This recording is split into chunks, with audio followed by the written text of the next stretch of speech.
Yeah, glitch the guarantee. E.N.E. Put your boy shit.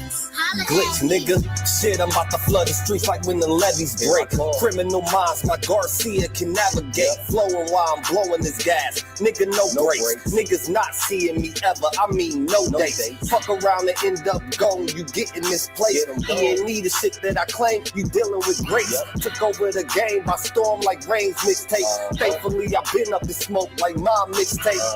Counting cheddar shit, I'm about to make a grilled cheese. Niggas be faker than bad bitches with good weeds. On my John Wick shit like Keanu Reeves. Replacements won't be enough, you need the whole team. I've been a G since I could finish my ABCs. Kept it a buck so real niggas look up to me. This butcher boy shit get crazy. When it's sick of me, I'm coughing out these dope bars till they sick of me. Can't get rid of me, still can't find a remedy. Still blowing palmers if it comes to Hennessy. E.N.E, we own our shit independently. When I go out on a limb, I take extremities. I can see right through on transparency. Heard their self-esteem low, insecurities. Now or never, like glitch the guarantee. What's the recipe? King L's Reflection 3. All these chapters in my life, you can turn the page. Books can't tell you my story, gotta live a day. Glitch got my back, yeah, you can copy that. Man, we control the seat, you can copy that. Leave your whole state red like Republicans. Putting fire on the track, now it's bubbling. Put your boys E.N.E, you in trouble, kid. At first 100 mil, you can double it. Let's go, let's go. All the hustlers getting money, let it show. Let it show. Automatic nigga, how we get the dough. Get the dough. If it ain't paper, then we probably gotta go. Gotta go. Put your boy shit, nigga, let's go. Let's go. All the hustlers getting money, let it show. Let it show. It's automatic, nigga, how we get the dough. Get the dough. If it ain't paper, then we probably gotta go. Gotta go. Put your boy shit, nigga, let's go. Flow sick, corona, jealous in the motherfucker. Can't even take a step, that's how far I trust you. This black boy turned to shining king under pressure. West side fat jacks, I took more to measure. Shave the extras, that's business. Started feed street blues, what I talk, royal blood flowing free. Power on my mind, knows the gang is kind. Read between the lines, it was in my eye. If they ain't got real lines, it ain't hard to spot a counterfeit. Undefeated ultras, Rio Fern, Gully Mountain shit. Couple hot shots, turn on the frozen margaritas. Even better when it's served with some flawless features. Next year they gotta pay for these flawless features. Flawless victories from the flaws that they teach us. Now my flow imitate how I board the plane non-stop. The little J gon' take over with my time side. Yeah, I get right to it. My nigga, we beg your pardon. We putting niggas back in boxes. Yeah, they be harder. My flow be retarded. Sick, I need hella help. My groove came back. This must be how Stella felt. We just started kicking it like a yellow belt. We all made it to the pros. This is how LaMelo felt. You better yell out help. Here comes the double team. You catch me in the spot, then you know that the boy is clean. The Louis V look mean with the magazine. So if you try it, you get shot. No vaccine. If you was asleep before I came, then I'm the caffeine. I pulled the jokers out the deck. Yeah, there ain't no laughing. In CEO fashion, we sticking to the business. Wouldn't even let a vegan knock me off my chicken. Something about the VVS when the sun is hitting. Should be flashing like the lights when you getting Let's go, let's go. All the hustlers getting money, let it show. Let it show. It's automatic, nigga, how we get the dough. Get the dough. If it ain't paper, then we probably gotta go. Gotta go. Put your boy shit, nigga, let's go. Let's go. All the hustlers getting money, let it show. Let it show. It's automatic, nigga, how we get the dough. Get the dough. If it ain't paper, then we probably gotta go. Gotta go. Put your boy shit, nigga, let's go. Yeah. What up? You already know it's the person, your brother, Virgil Berry, aka Sassy the Fact. But we here, Jack. Friday night, you already know Turn your pastime into your full time. Your personal style. Smash that like button, click on the bell, like the page. Glitch guarantee. Here. E.N.E. 2020 got me seeing so clear. Get your boy shit. What up to all my E.N.E brothers, man?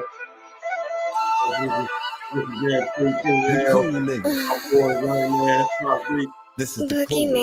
We on the rise now, middle fingers in the sky now. Rolling haze, so we high now. How we ride now? All coops with the top down. And we listen in the top down. Trees got a whole pound. Real G's when we come round. Niggas know how it's going down. Yeah, we on the up, bitch. Real shit you should fuck with. E.N.E, throw it up shit. And we stay ballin', like we sponsored by Spalding. Ball looking for the fall-in, soldiers all fall in. And we go all in, while we listening to all in. While you all talking, we smoking and coughing. Till we land in the coffin, glitching, nauseous. Yeah, stepping out office. Yeah, it is that bullshit. Kill him in vain, that's vanity. Yeah. Do it again, it's insanity. Yeah. Nauseous a real vigilante. Yeah. Killing these kids is plan B. Yeah. Hood is too hot with an antifreeze. Yeah. Blowing on leaves from these planted trees. Okay. Don't break the code, that's family. Okay. We cutting off legs like amputees. My foot was classic, antique. Yeah. Freaking the beat, is it Japanese? Yeah. Ever our cook is a masterpiece. Yeah. When money talkers be Guapanese. Okay. Fire and flame mixed with gasoline. Passing my sons, that's a legacy. Study the gang, now they testing me. Yeah. They dropped the ball, man, that's incomplete. Beat them so bad, make them retreat. Yeah. All of these gems you can retweet. Yeah. Play with your boys on repeat. You pay the price with your receipt. Yeah. Below $1 million, flipping it. Okay. Everyday noise get sickening. Trying to flip bills to trillions. Turning these good girls to villains. Lyrics is sick, butcher with shit. E.N.E clip what we represent. Put it on wax like a candlestick. We moving units and measurements. Cooking it up in the lab. We just performing experiments. Since I'm the bomb, atomic, these rappers out of my element. We on the rise now, middle fingers in the sky now. Rolling haze, so we high now. How we ride now? All coops with the top down. And we listen in the top down. Trees got a whole pound. Real G's when we come round. Niggas know how it's going down. Yeah, we on the up, bitch. Real shit you should fuck with. E.N.E, throw it up shit. And we stay ballin', like we sponsored by Spalding. Poor looking for the fall-in, soldiers all fall in. And we go all in, while we listening to all in. While you all talking, we smoking and coughing. Till we land in the coffin, glitching, nauseous. Yeah, stepping out office. Yeah, it is that bullshit. Glitch, nigga, perfected my flow. If I'm on the track, then you know it's a go. The guarantee, nigga, and I guarantee treat the gas like the Clippers. You know I'm a choke.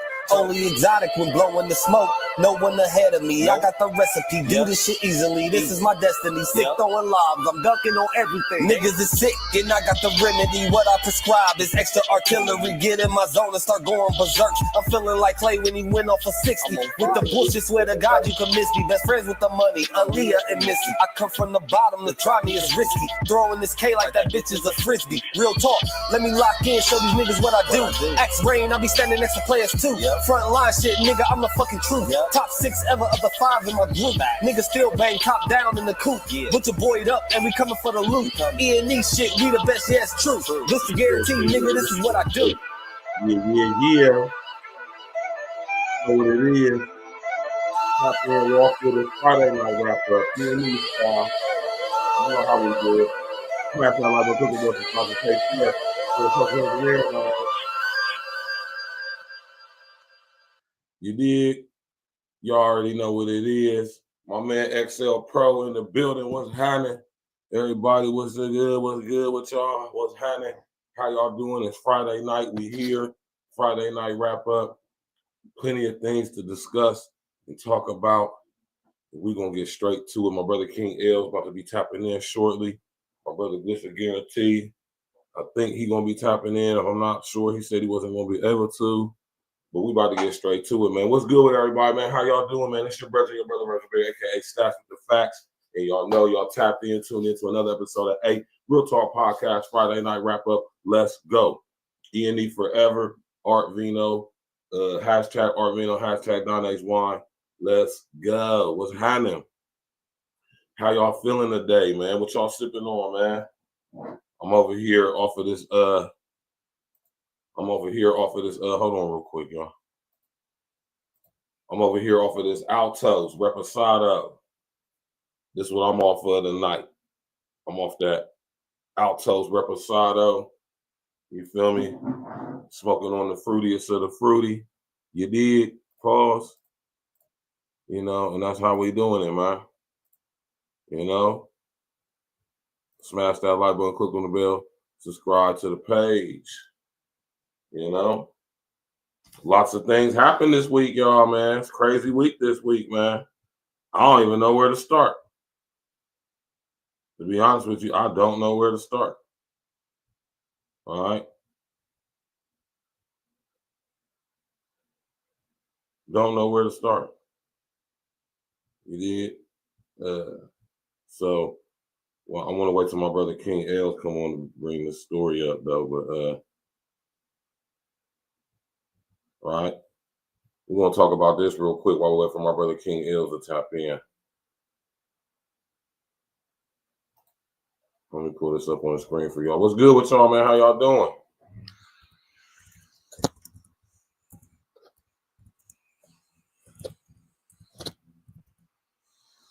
What's good with y'all, man? How y'all feeling today?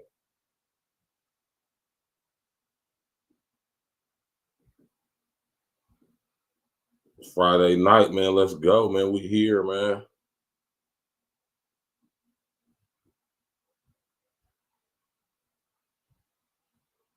Right?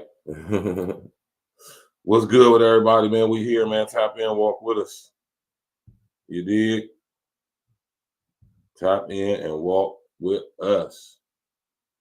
Right? One of the things that's been going on this week is this situation right here. Right? This situation right here is wow. Shout out to our brother Corey Holcomb, man. You know, I don't agree with Corey on everything. Like, I'm pretty sure he wouldn't agree with me on anything. But one thing I do agree with him on his right to say what he got to say. And he be right most of the time, man. Now, I know some of y'all that sit up here and heard about this situation between Corey Holcomb and Kendra G.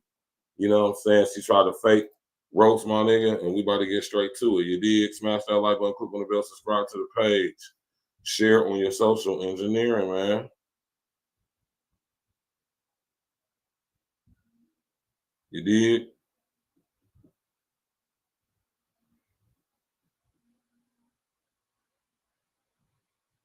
I'm about to pull it up on the screen for y'all right now so we can get straight to it. All right. Let's go. So much high hopes from you. Like, you could have been in the list of Chicago comedian legends that came to LA and did big things. Look at Lil Rel. Oh, the career is just going up and up. Late night talk shows, movies. Deion Cole, Chicago legend, just hosted the Image Awards, countless TV shows, working with Oprah in movies. D-Ray Davis. Oh, the resume is too long for me to even stay in this conversation. Tamron Hall is a bad, super bad. Her problems ain't your problems. Kendra, if a motherfucker wake up arguing with you, you're gonna be, get your monkey ass out my face. It's the difference. You know what I mean? It's just so sad because you know we just had so right. You got Kendra G and Corey Holcomb going at it, man. You know what I'm saying? Y'all might not like what Corey Holcomb be saying, some of y'all, but you know, a lot of people don't like a lot of stuff, man. And the brother be right a lot of the time. You know what I'm saying? That's the worst part about it, because the brother actually be right a lot of the time. And I notice a lot of people be hating what Corey gotta say, you know what I'm talking about, and Kendra G especially, you know what I'm saying, feeling some type of way. Now, this is the original interview right here they did back not too long ago. What do you mean by that? Just think about how many women grow up the kids grow up just with their mom. Something is really wrong. Why isn't the man in the house? The government is part of it. They give the women tools against the man, but don't give the man tools against the women. They can withhold a man's kid with the help of the system. Their intent is to hurt the dad, but the kids are the real victims. Church, my G. So if he's helping her create the child and he doesn't stick around to her raise the child, that's his fault. It's not her fault. No, if you're a woman and you want to keep the man that you had a baby with, you have to bow down. You have to bow down. The look on this modern woman's face pretty much says it all. So arrogant, so full of pride. But I read somewhere pride comes before the fall. Here comes the knockout. But do you have a man? Wait for it. I'm not talking about that. I'm not talking Of course he doesn't. Do you have kids? I don't have any kids. Obviously you ain't got no kids. That's what I'm saying. It's like, what do you mean by that? just think about how many women grow up raising. Right. G had to be the dustiest guest Tamron Hall ever had. Tamron, I know she was the dustiest guest she ever had. She looked like the dustiest. We all seen her bald head and super I mean, we got the same haircut. Ladies and gentlemen, I'm bald headed. Me and Kendra G had to be the dustiest guest Tamron Hall ever had. Mr. O, what happening, Joe? Right? What's happening with you, man?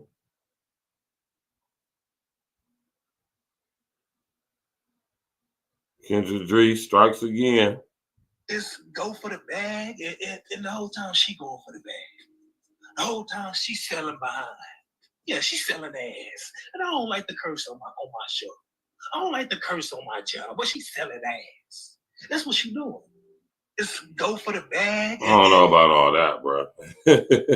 That's what she's doing. What's good? Go for the bag. I don't know about all that. Go ahead, put that on mute in the background, bro. What's good? What's happening, man? Chilling out, bro. You know, we getting straight to it, man. You heard about this situation right here, man? Nah, I'm here for one story tonight, really. You said what? I came for one story tonight. What's that? The Melissa Mercado story. But the Melissa here. Who? The cop, the dancing cop. Oh shit! You gonna have to talk about that because I ain't even got that in my roster. You gonna have to pull that one up. I'll pull it up though.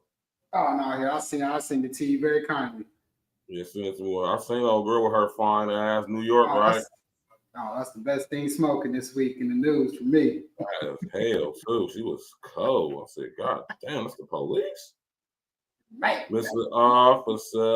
Officer. You might be willing to take a light charge just to get... When I get up, all in, yeah, we can hear the angels calling. What's this one about, though? This is Kendra G right here, man. You know, she got that show where she jacked Kevin Samuels' whole swag. Oh, yeah, she was talking shit about him.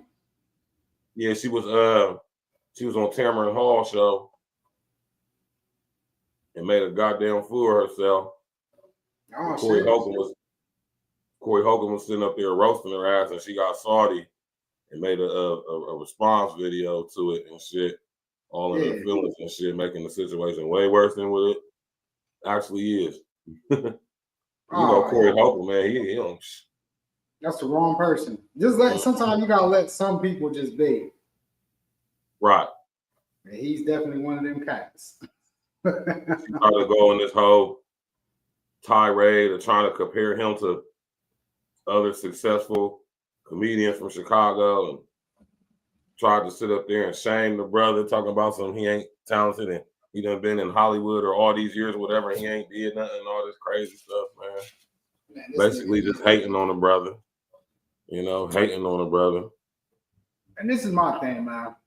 This is one thing I don't like about social media and everybody having access to giving opinions all the time. I kind of like the old school days where it wasn't as opinion based. It was more fact based. You're seeing who was who, what was what.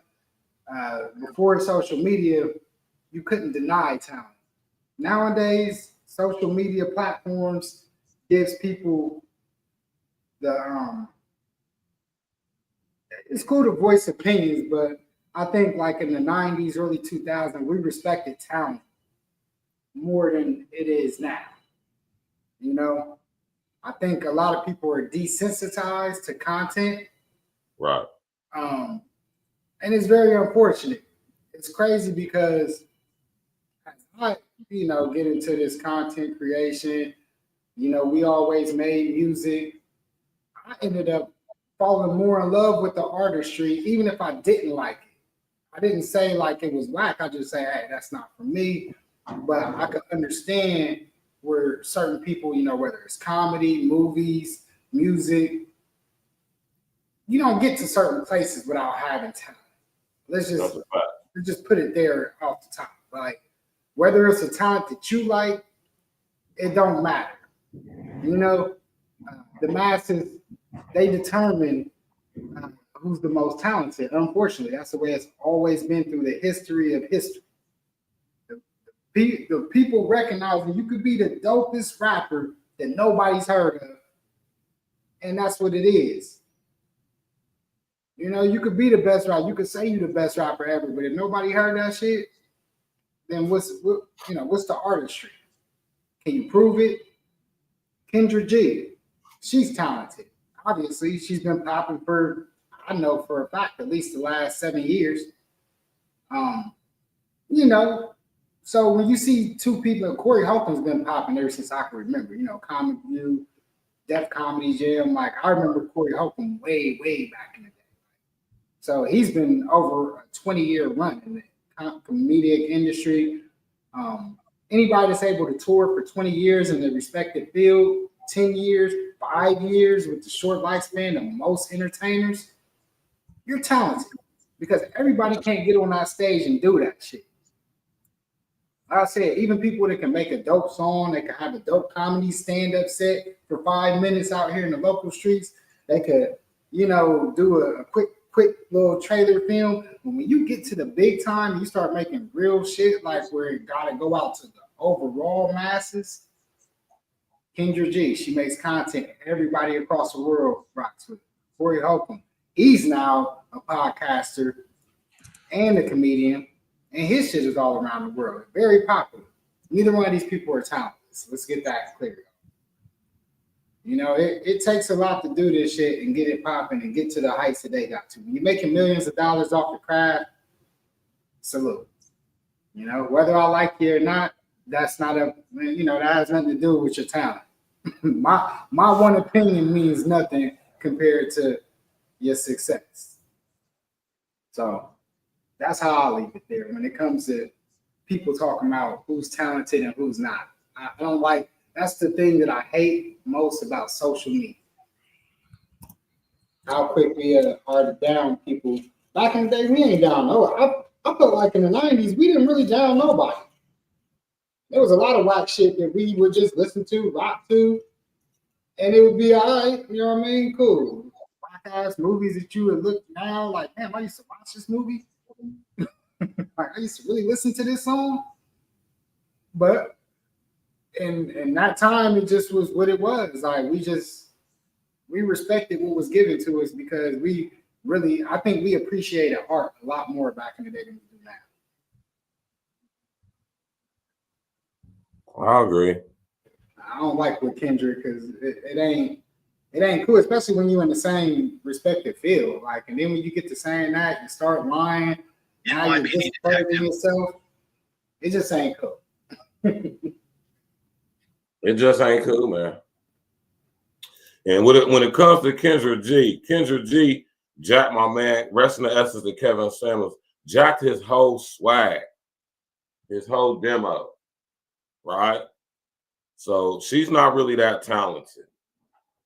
Yeah. In fact, she's not talented at all, to be honest with you. All right. She's just lucky, very lucky, you know. But she definitely stole Kev's whole swag. You know, she's a mildly attractive chick when she get herself all done up.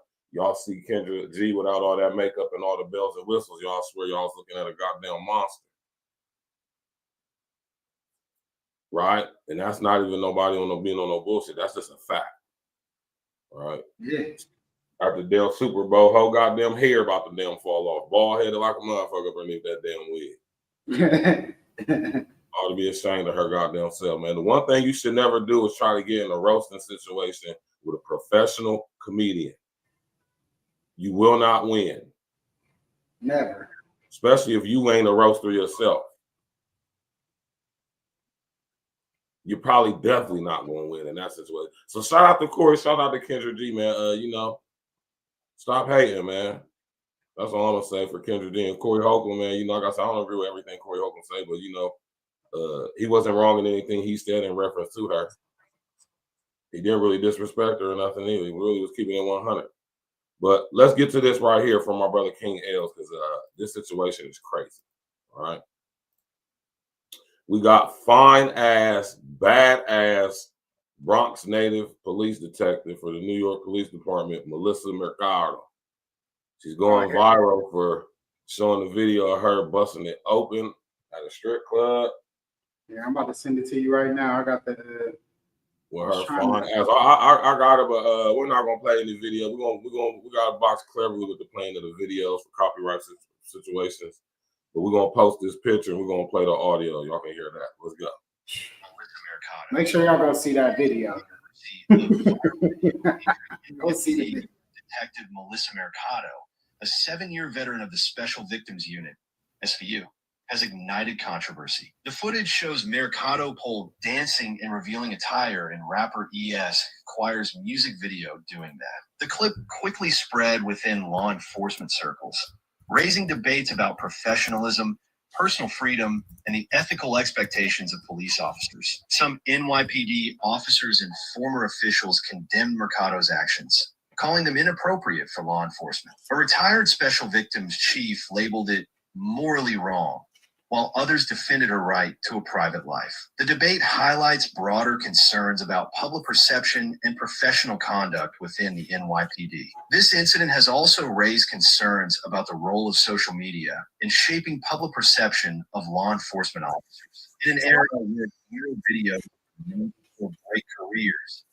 the line between personal and professional accountability is becoming increasingly blurred. As discussions continue, the NYPD has not announced any official disciplinary measures. Whether this incident will impact Mercado's career remains uncertain, but it has sparked a larger conversation about the balance between personal freedom and professional responsibility in law. Melissa.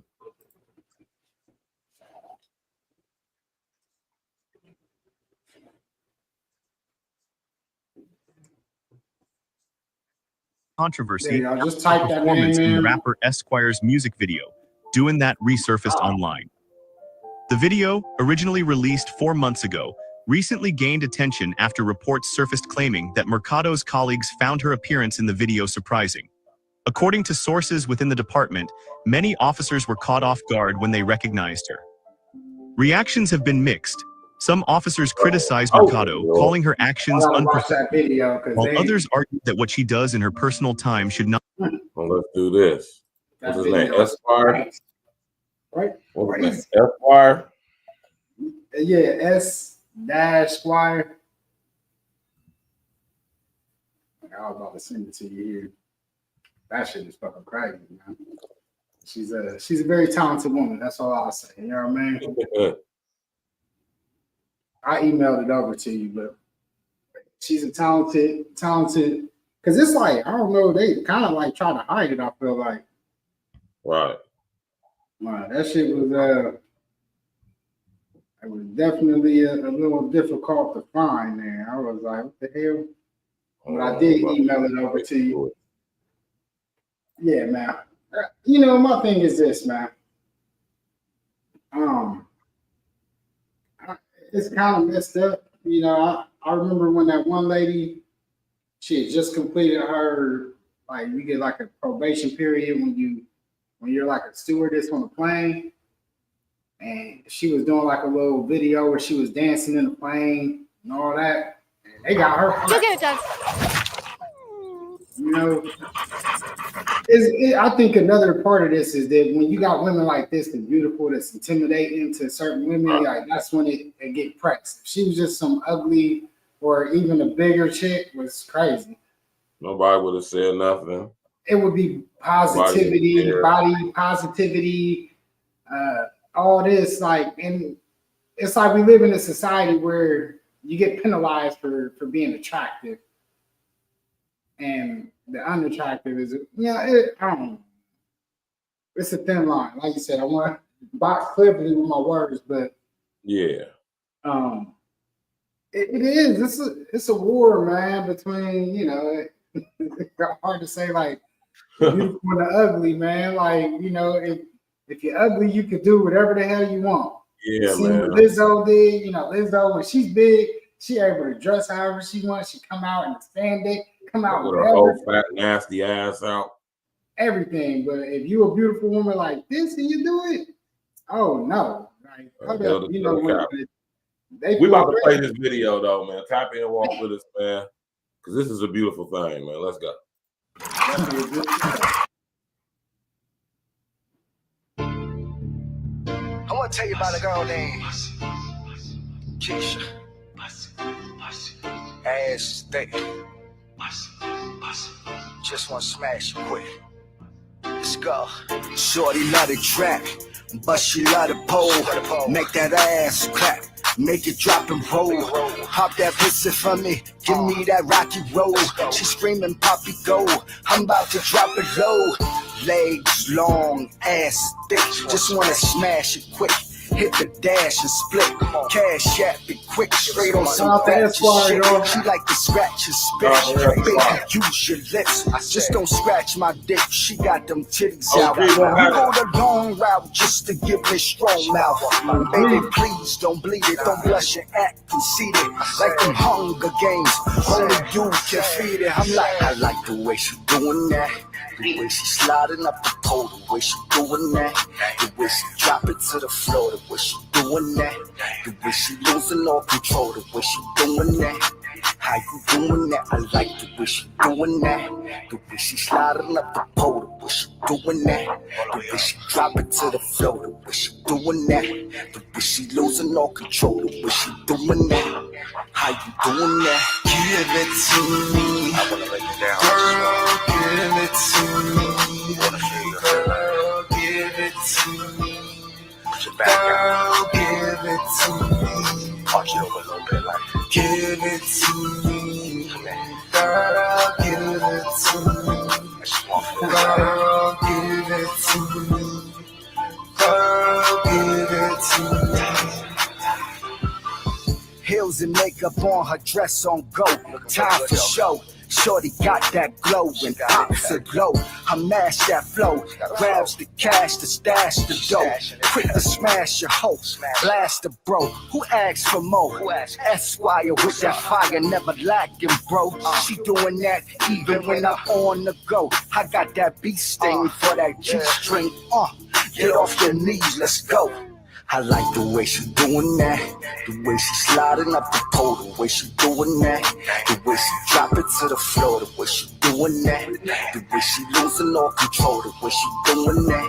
How you doing that? I like the way she doing that, the way she sliding up the pole, the way she doing that, the way she drop it to the floor, the way she doing that, the way she losing all control, the way she doing that. How you doing that? Give it to me. I wanna lay you down. Girl, give it to me.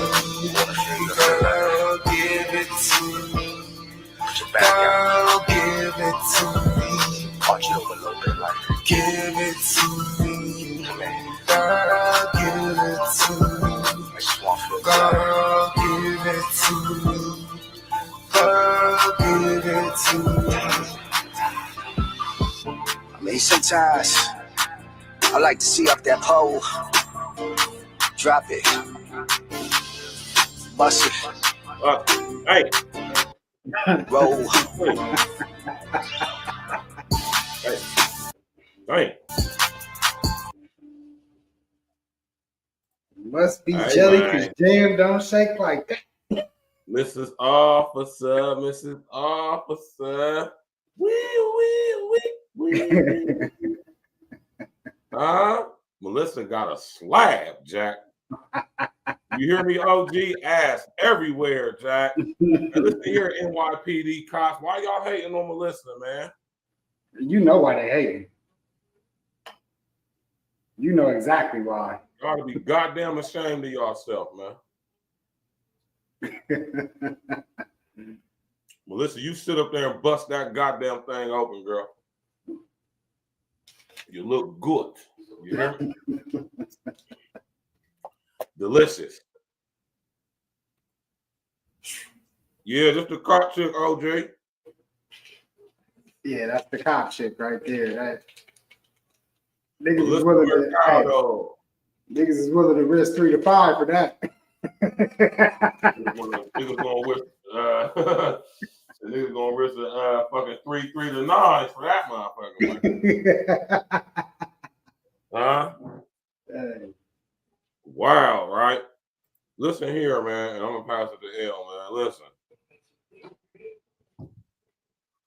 I understand to an extent why, you know, I mean, I get it. You know, it's not a good look for the police squad to have one of their own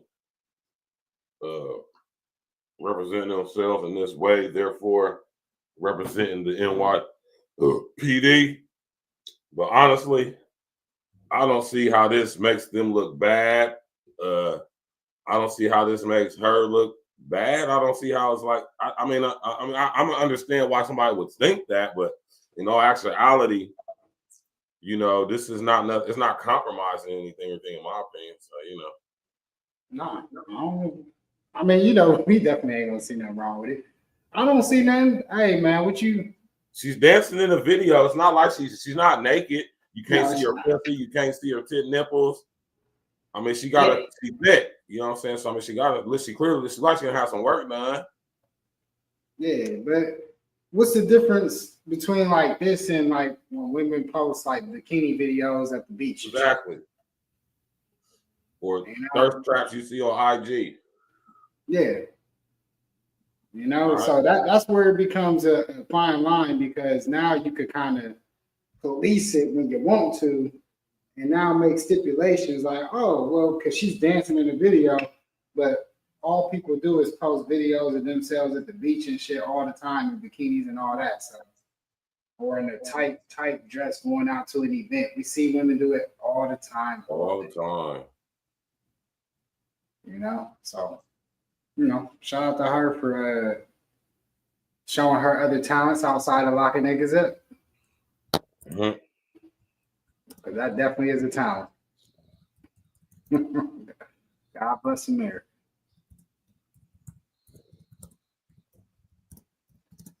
Shout out to Melissa, man. You can tell she be in the gym too. Yeah. That's another thing. See, this is the thing. Don't get mad. Get motivated. You feel me? Like, don't get mad. If anything, it should motivate you. Like, damn, you know what I mean? You want to try to get close to that. You know, step your game. As close as possible. Because listen here, Melissa can pull me over any goddamn day. You did? Any day, G. And I'm pretty sure most of my brethren feel the same. Right? No comment. Right? Now, this is wild right here. Shout out to Trump for doing what needs to be done, man. Right? Let me pull this up. We're gonna box cleverly. All right. We're gonna box cleverly, y'all. You did.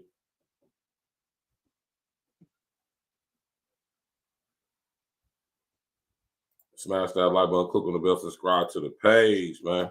Share on your social engineering. Right? Pause, right? Before I even get into this story, pause, right? Over the whole story. We gotta talk about it, man. Transgender male inmates to leave women prisons and be transferred over to male prisons. And people on social media are not too happy about this. If you guys didn't know, one of Trump's executive orders was named Keeping Women Safe from Gender Ideologies. It was a super long thing. And in that, it stated that they only recognize male and female, and that if you were born a male or female, that will designate what jail you go to. There's currently 1,500 inmates in women's prison who have transitioned to become women.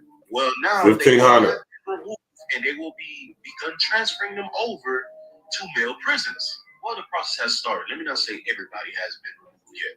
People are saying that this is cruel and unusual punishment, stating that they are not men anymore. They have transitioned to become women. So if they commit a crime, they should go to women's prison.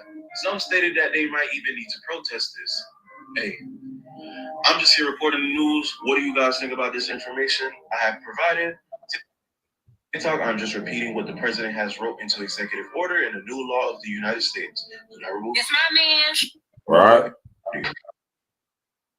Trump ain't playing no games with y'all fun boys and fun girls, man. Listen here, and y'all, and I've been at a joint, right? And I've seen these girl boy niggas in the joint. These niggas be having titties and everything. Listen here. If you got a goddamn penis, pause, then you need to be in a man's joint. Let's just get that out the way and let that be clear. Right? And regardless of how these dudes may feel, how they even may look due to however they done sit up there and butchered themselves by getting breast or whatever the situation may be, you still is a male. And if you commit crimes, your ass is gonna go to a male goddamn prison from now on out, where you should be. Now, as far as being victimized in the joint, I'm not saying anybody deserves to be victimized, but hey, man, when you put yourself in certain situations, man, you increase the opportunity or the chances of something happening to you. Now, if you go up in a man joint looking like a broad and you know it's a lot of fun boy ass niggas, a lot of Fleece Johnson ass niggas up in there, then whatever happens to you is gonna happen to you. You don't deserve it. And to think that they actually send these guys to female prisons where there's been tons of reports of these guys raping chicks, getting them pregnant and everything. Yeah, now that's why I would have thought that people would have woke up and been like, hold up, man, this ain't right. But nah, they doubled down on that shit right after. I seen people that we know that was over here like, oh, they kind of try to take it back to women's sports. See, and let me say something. I understand it's all right not to like the president. Right. It's all right not to like certain politicians, but y'all cannot be so blind in y'all's dislike that you just dislike everything, even the right shit. Because I started seeing y'all who I know are sports parents talking about, oh, where there's only this many guys that's playing in women's sports. It's not even that many. Like, when you start saying shit like that and you start making exceptions for shit that ain't supposed to be, shit. That to me is some weird shit, man. And I start looking at you differently, and I'm gonna say that 100%. When you start trying to justify shit like men playing in women's sports, men being in women's prisons, anything where it's that kind of disadvantage. When you're born a man, you're born with certain things that women aren't, just like they're born with shit that we aren't. We can, 90% of the time, the man with the same height, same weight, same muscle mass is going to be way stronger than you. This is a fact. It's just a fact. It's 90. You might get. Don't call me with anomaly or no shit like that. We talk about actual. That's what they like to do, man. They like to pull that one. Well, no, that don't negate the rule, though, man. It's an exception to the rule. It doesn't negate the rule, though. The rule they still go pull a 1 in a million instance out, like, oh, this one time 18 years ago, when the sun was on the 3rd trimester, all this shit. Nah, man, we ain't trying to hear that shit. I'm talking about percentages above 70%, 80%, 90%. In this case, anytime it's that high, we go with the facts, man.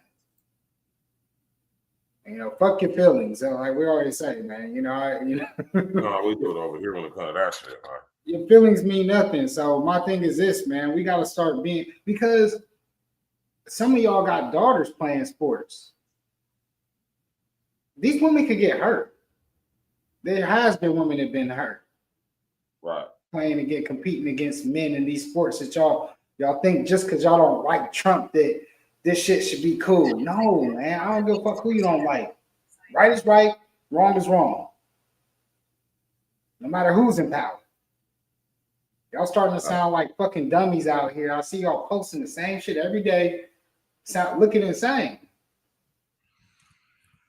Ain't none of y'all coming up with solutions. All y'all doing is sitting back pointing the finger. For one, I don't want to hear no criticism from nobody that don't create no solutions out here. You know what I mean? A lot of y'all looking silly as fuck, but that's how other stories. Social media, man. Social media. Social goddamn media. That's why I call it social engineering. Right now, this next story is sad. We just keep losing our loved ones and losing our loved ones, losing our talents, our legends. Man. Rest in the essence to our brother Dwayne Wiggins. Members of the music group Tony has died. The family of Dwayne Wiggins posted on Instagram he passed this morning following a battle with bladder cancer. The Oakland native and founding member is best known for his work with the R&B soul group, but also performed with several other well-known artists. Tony first rose to fame in the late 80s. The group achieved some of its greatest commercial success with hits like It Never Rains in Southern California and Anniversary. Wiggins was recently married. He was just 64 years old. Hey, man, rest in the essence to our brother Dwayne Wiggins, originating founder of legendary funk soul R&B group Tony. Just as sure as my name is Dwayne. What makes you think that I would try to run the game on you? Just as sure as my name is Dwayne. Whatever you want, you know I can provide. Whatever you need, baby. Y'all know. Oh yeah. See, a lot of people don't even realize that was Dwayne singing on there. That wasn't Raphael. Yeah, Raphael just was he ended up being the more commercial. Yeah, but on that particular song right there, which was a huge hit for Tony, that was written by Dwayne, performed and sung by Dwayne. Yeah, one of my favorite songs by Tony. Rest in the essence to this brother, man. You know, we losing our legends every day, it seemed like, man. We lost Roy Ayers, rest in the essence to Roy Ayers. Tragically, we lost Angie Stone last week. You know, Roberta Flack. Roberta Flack, man. That's what I say, man. We gotta celebrate these artists, man. I know a lot of y'all I get caught up. I think that's why the Kendrick and Drake beef thing. I guess that's why I kind of was like, I see people calling Kendrick whack and Drake whack, and I'm like, what the fuck are we doing here? We talking about two of the top artists in the game. You know, it come to a point where we gotta be real with ourselves, and yeah, you can not like one more than you may not listen to one or whatever, but you gotta know who's popping out here. We're not living in the rocks. And these guys created the sounds that we hear today in music. All the people we just named, Roberta Flack, you know what I mean? Angie Stone, the Neo Soul vibe, Tony Tone, they had that New Jack Swing, you know. Ayers, man, he just had that. Yeah, he gave you shit that was like from the East Coast and West Coast vibes. Like he just kind of was, I don't know. It seemed like he was just a cool ass dude singing, you know? He was, man, with the legendary. He was like a musical griot. You know, he told stories with his music. You know what I'm talking about? And just legends, man. You know, it's just sad that we losing our legends. It seems like every day. You know what I mean? Like we got 4 people just in the past 10 days, 7 to 10 days. You know, rest in the essence to all of them. You know, including our brother Dwayne Wiggins that just passed earlier today. You know what I'm saying? Legend. You know what I'm talking about? We're talking about Tony, man. Last night was so fun.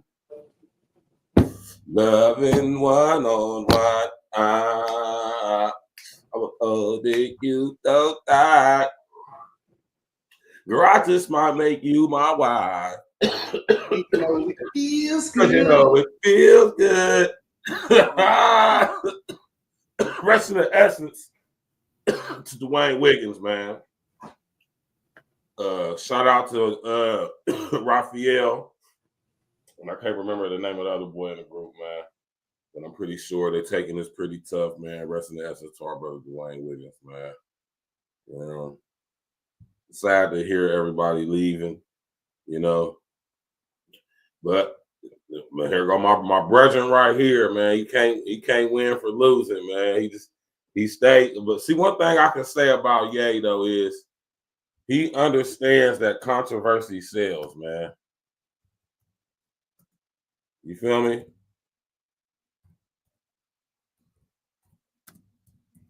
he understands that controversy sells. He also understands, right, the power of symbolism and imagery. You know, he just had his wife out there, down there naked. Might as well say basically naked at one of the most premier award shows that you can think of. You feel me? Now our brother Ye is in the news and tabloids for releasing this right here.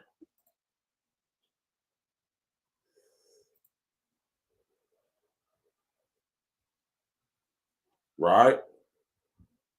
Let's go.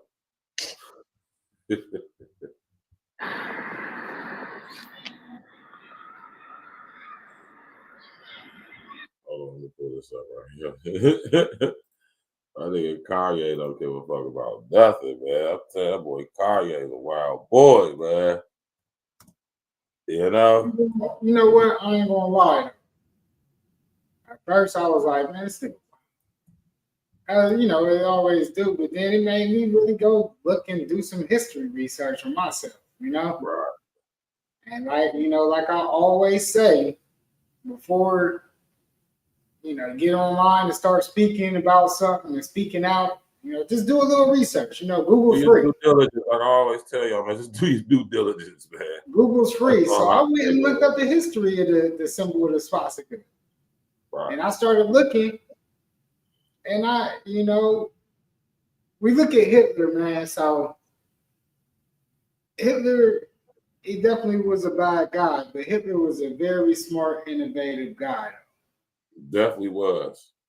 He understood how to use propaganda early to control masses. Mm-hmm. And once he learned how to do that, he took this symbol, which was originally a symbol of peace. A lot of y'all may not believe me, but look it up in history. Peace, fertility, life, rebirth, harmony, right? Now, let me just tell y'all this real quick. Go ahead, El. Go ahead, El, and I'll go into what I was about to go into when you get there. No, I was just gonna say it was used by some of our ancient Indian tribes here, the Navajos. It was used in ancient, even before them. It was used in Africa and what's it? The Gemites and Semites or whatever. Who was one of the first tribes way back? This is a very old symbol. It's literally millennia old. But it is a twofold paradigm symbol. It's an ancient Sanskrit symbol. Mm-hmm. Goes back literally like 6,000 to 7,000 years. Right? Now, the reason why I said it's a twofold symbol, because when you have this symbol, the swastika, which has its origin in ancient Hindu spiritualism, right?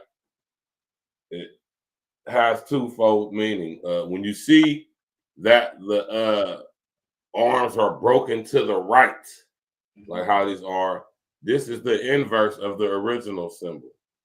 This means death, destruction. But see, the original symbol is the broken to the left. You see how they go up, they go the other way. Mm-hmm. That's the original symbol. See, everything is inverted. Remember how I'll tell y'all that everything is inverted in this reality. So that's the history on that. So I understand where Ye be coming from on the heart. That's how I know Ye is. You know, he's a research and study guy. You know what I'm saying? Which why he say the stuff he say. This just took me back to when he said when he said slavery was a choice. Right? And everybody got on all in their feelings when he actually was just telling the truth. However you feel about it, what you think you know, whatever is irrelevant. The fact is, he wasn't lying. What he said was the truth. You know, it definitely was a choice. You could have chose to die. Like we had a show about this, and I said you could have chose to have died. Yeah, that's what you could have chose to do. Versus, doing this. You know what's so crazy? Me, even as a young kid, Burge, you know, I used to get kicked out of class because when we used to talk about it, I used to be like, you know, you listen to the stories and they like, yeah, you got hundreds of slaves on one plantation. And, you know, me, I'm like, well, shit. There's only like 10 white men. Hey, man, we like, why wasn't we taking over that shit? Like, if it's like how you telling me that it's all, you know, so that's how I kind of was. Right. I was a very kid, right, and that's a good way to start, and that's that critical thinking, right? So that lets you know off top that we've been lied to about the whole slavery situation, because ain't no way in hell, right? Even with the buck breaking system and all of that, ain't no way in hell hundreds, sometimes thousands of slaves just was. But see, that's the thing though. And they tell us about people like Nat Turner. That's the reason why. But it was literally thousands of slave revolts that they don't really talk about in history, where niggas just was not going. Y'all know it was niggas who was way, way worse than Nat Turner on that shit that we don't talk about in history. And we've been lied to about Nat Turner and his story too. So, I mean, shout out to Kanye, man, for at least, you know, being honest, having the courage to do and say what needs to be said, even if people ain't gonna like it or even understand it. You know, I don't agree with Kanye on everything, of course. You know what I'm saying, but not at all. I agree with Kanye's right to express himself how he chooses. And sometimes y'all gotta ask questions. Exactly. But before you go off and your tangents and all this, it's cool to ask questions to gain information. And now you can even ask a question to your chat GPT. You can ask the questions. So you are equipped with all the information at your fingertips. So, you know, trust me, if I go on a tirade now, I already know what I'm talking about. I may be even baiting a conversation that I already know the answers to, just to see how people react with their feelings. 90% of the time, you know what? It's easy. Very easy. Birds know. Birds do it all the time too. Facts. You have to know, you know, like I said, it's just a lot of information, man. I really don't understand this newer generation, because back in the day, we used to have to go to the library, get an encyclopedia, look it up. You guys got, yeah, now you guys got fucking Google at your fingertip. And y'all still be wrong as fuck all the time. And I don't get it. How can you be more wrong when you got more information easily accessible? You know what I mean? I don't get that. Slow down. It ain't a rush to be right or a rush to say what you need to say. Sometimes just slow down. Do the research, ask the question. Now you can hit your phone up, hit Google, hit that little voice button to the right side and say, hey, what's this mean? What was the original? Because that's all I did. I was like, man, you know what? What was the original meaning of the swastika? Because I seen somebody type something up online. I was like, you know what? Before I say some shit to them, let me see if what they saying is true. Mm-hmm. They found out everything they were saying was true. And I was about to talk shit to them. I tell you all the time to do your due diligence, man. I'm like, damn, they done put me up on a history lesson, and I could have been an emotional nigga and just reacted off emotion, but I was like, you know what? I'm more of an inquisitive nigga first before anything. So yeah, sometimes you gotta ask for understanding, and now y'all got it at y'all's fingertips. Just ask your phone, man. Talk to your phone. Y'all talk all day and look down all day on your phone screen. That's a fact. I don't get it. That's an absolute fact. Make use of it. You don't let the unintelligent artificial intelligence use you. You use it. Yeah. Because although all information ain't authentic online, there is some very authentic information online. You just have to have the critical thinking, deductive reasoning, process of elimination, and doctor connecting skills to be able to decipher what's fake and what's real. Mm-hmm. Bars. And that's real. We're gonna get to some E.N.E right now, though, man. We got my brother King Els in the building, man. We're gonna listen to this track. It's one of my favorite tracks by King Els, featuring my brother Bliss and Guarantee, man. We the true listeners, man. Smash that like button, click on the bell. Try that wrap up. You know how we do E.N.E every day on it. Yeah, it's about time for another Trill Vibe music, y'all. On 3. I need some features on 3. I need y'all to start working. Yo. If I miss who I miss, how I'm not that. Trillers in this shit, they can't knock that. With they main tongue, only time they top that. 4 for 1 on the goal line, still trying to drop back. If I miss who I miss, how I'm not that. Trillers in this shit, they can't knock that. With they main tongue, only time they top that. 4 for 1 on the goal line, still trying to drop back. Diamonds on the nigga from the mud, came from different types of pressure. Thank the Lord bless her, watch how I adjust her. Views for these frauds, can't get full from my liquor.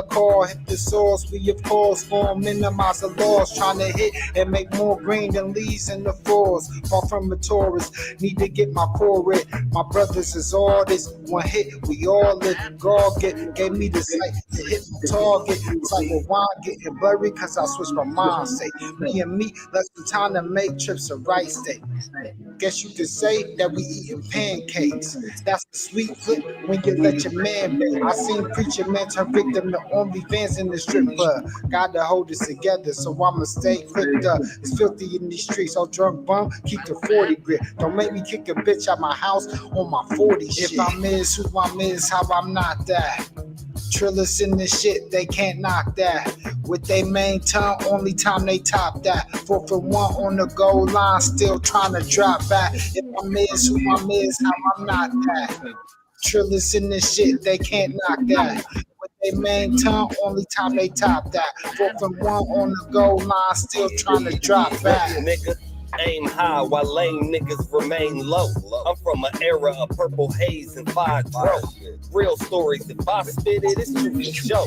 I'm trying to get me a beat. I need a few of those so I can lay up gas to start my day up. Shit, I'm spitting bullets the same size as cake. Alarm clock to these niggas, they better wake up. I'm giving the game a shake up. Trying to triple my pay up. It's 2023. These verses, get your cake up. I really got a diamond effect.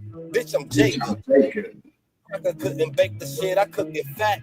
I'm talking balls, niggas probably think I'm cooking crack. Guac, cheese, fettuccine, give me all of that. I need glitch, nigga, and this shit been a mummy rap.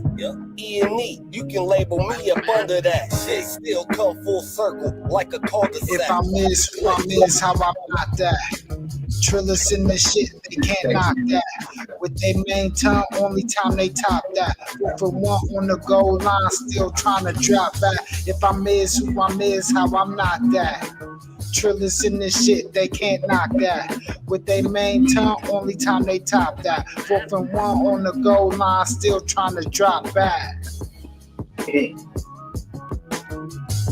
Was Harriet Tubman really able to fight off? Or was she really a man pretending to be a woman? Harriet Tubman actually was crazy. A little bit of research on her, we find out she was married and her, you know what I mean? She was free. I remember she is free. I did a whole show breaking down who Mr. Ross really is, man. Y'all. Go look at my list, my live list, live videos. Y'all gonna see a Harriet Tubman as the thumbnail. The better question is her real name is Araminta Ross. Yeah. I did a whole show on that. Y'all can go check that out. Yeah, OG, the better question is who was she working with and who was she working for? Yeah. According to my research, OG, Araminta Ross was definitely a woman. She was an old, unattractive, handsome-ass woman, but a woman nonetheless. Now, Harriet Tubman, according to my research, is not even, it's like a made-up name. And who did she work for, L? She worked for the Rothschild family. She was a founding member of the Eastern Stars. Did y'all know that about Harriet Tubman? Her code name was Sarcophagi. I didn't know that. Responsible for transferring the niggas who were smart from down south to up north in Canada on behalf of the Rothschild family. Right? I'll talk about all this on the show and thoroughly trace her roots back to her mother and her father. You know, her actual name is Araminta Ross, not Harriet Tubman. That was just like a fictional name for history. All right. But she actually did marry a guy named John Tubman, which is how she was able to acquire the name Harriet Tubman. All right. And when you hear the stories of Harriet Tubman shooting niggas, I was shooting niggas who didn't want to go. Oh, you don't want to come with us? Boom, you're fucking dead. She was ordered because her code name was Sarcophagi now. So sarcophagus, putting niggas in the goddamn coffin. Listen, if your ass was a fucking plumber, a welder, a surveyor, an architect, an engineer of any kind, these was the niggas that they was transferring from down south to up north, like Chicago, Detroit, to build all that shit up there in Canada and shit. She was transferring these niggas on behalf of the Rothschild family through their connections to a guy by the name of Philip Judah Benjamin. Y'all don't want to fuck with me on this shit, man. And they talk, now we can understand why they're talking about putting her on their money. Oddly enough, they're talking about getting rid of their money now, so we ain't been hearing too much about her being on no damn money. That's another topic for another day. You know what I'm talking about? Because then people are going to start asking questions and start digging. That's why I try to put all these restrictions on the internet, because they don't want, they realize a lot of this information is getting out, and they trying to, that's why I call people conspiracy theories and all that bullshit, to try to throw motherfuckers off of finding out what's actually going on. You know what I'm talking about? But hey, man, like I tell y'all, do y'all due diligence. Now, this chick right here, man, when they put people like Doechii out, I automatically know that it's an agenda behind this. Now, seemingly coming out of nowhere, but not really. This chick right here, who I personally think is a very attractive chick. She's chocolate. She's pretty. She got a nice little slim body on her. But she's like a part of the LGBTQ LMNOP barbecue committee agenda. Did y'all know that about this chick, Doechii? She just won a Grammy. Who the hell is her? What song she got out that's Grammy worthy? That do you know? Have you heard it? I heard this song. I do like the song. It's a creative song. She remind me like in the song, it's got like a female Eminem-ish kind of feel in a sense. Not a female Eminem.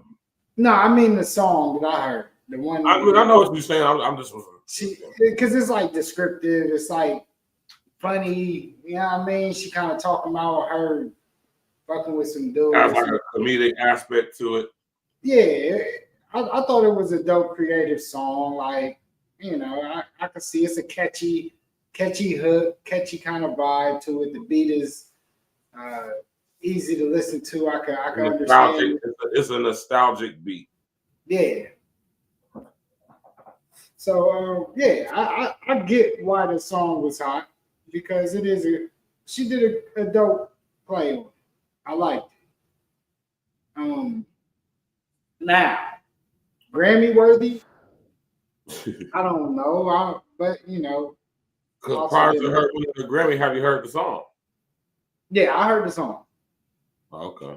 Yeah, I definitely heard the song. Now, I'm not going to lie. Like, I knew who the song was by until after the Grammys. Then when they said it, I was like, oh, I know Doechii. Like, I knew her name, but I didn't know that song was up for, like, a Grammy and shit.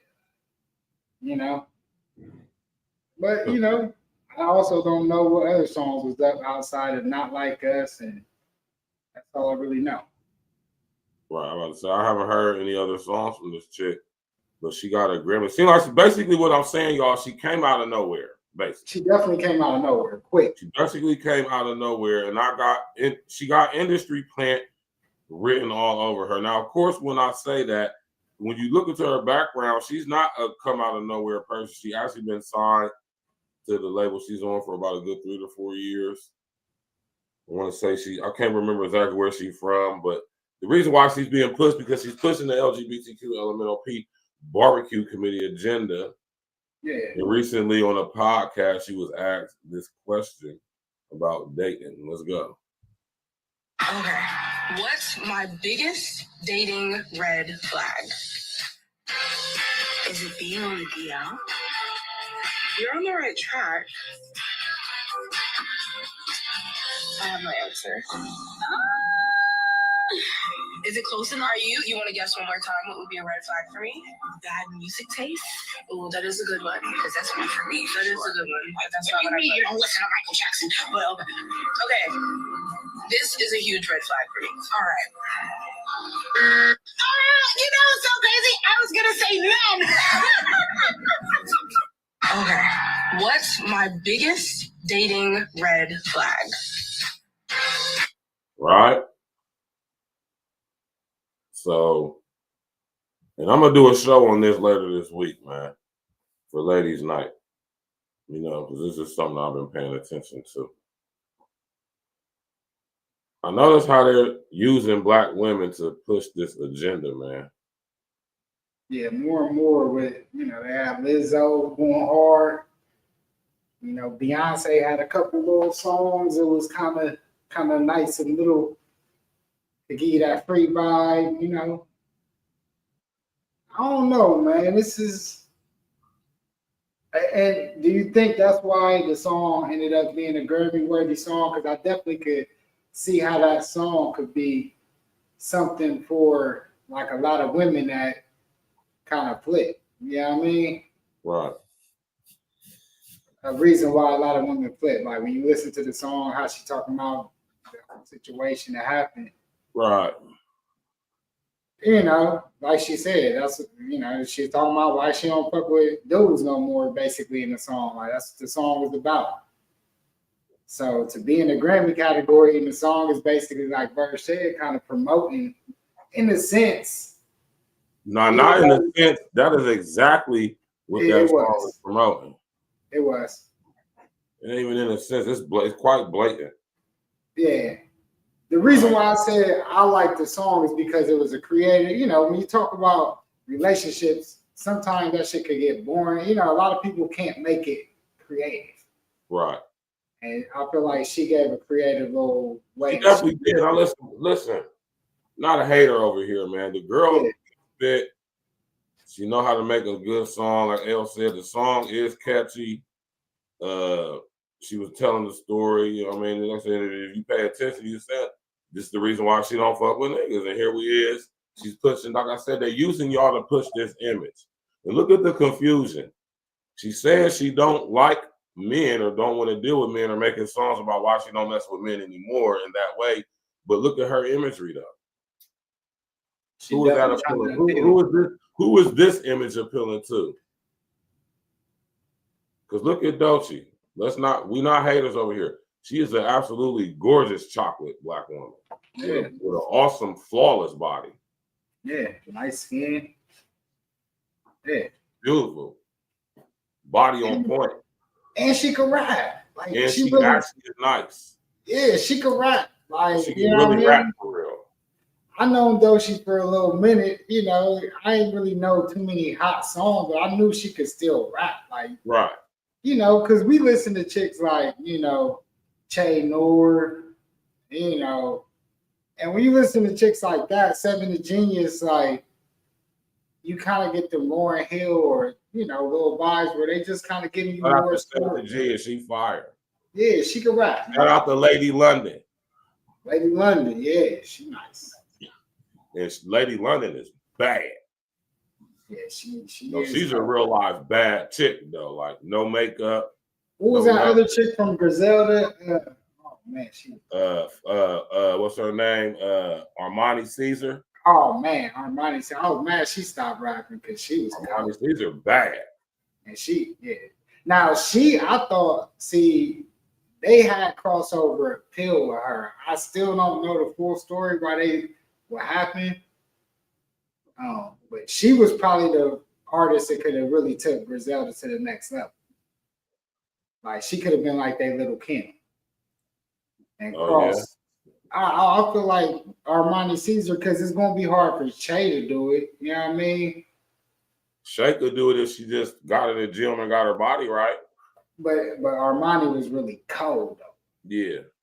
Armani Caesar was cold, and she had some hit-worthy songs, but they was just coming out before Griselda was even really popping all the way to the level they are now, where they household name. And whatever happened with the relationship, I don't know. Like I said, none of them ever spoke on that. And she don't even make music no more. I'm like, what the fuck? Shout out to the women in the rap game. That's what we, we give love to all the real dope rappers, you know what I mean? He said Eminem acting like a female anyways nowadays. I mean, y'all gotta think about it. Eminem he one of them dudes that you could tell he just be in his own space, man. Eminem really locks away from the world.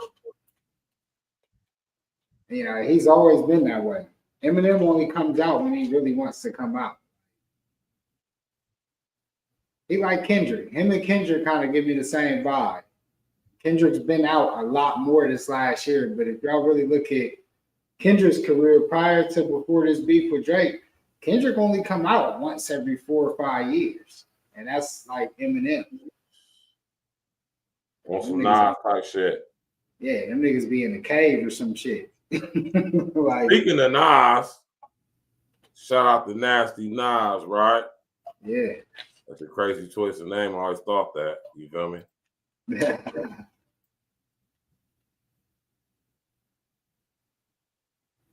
Yeah. Shout out to Nas for being one of the dopest MCs ever and creating this beautiful young lady right here. You hear me?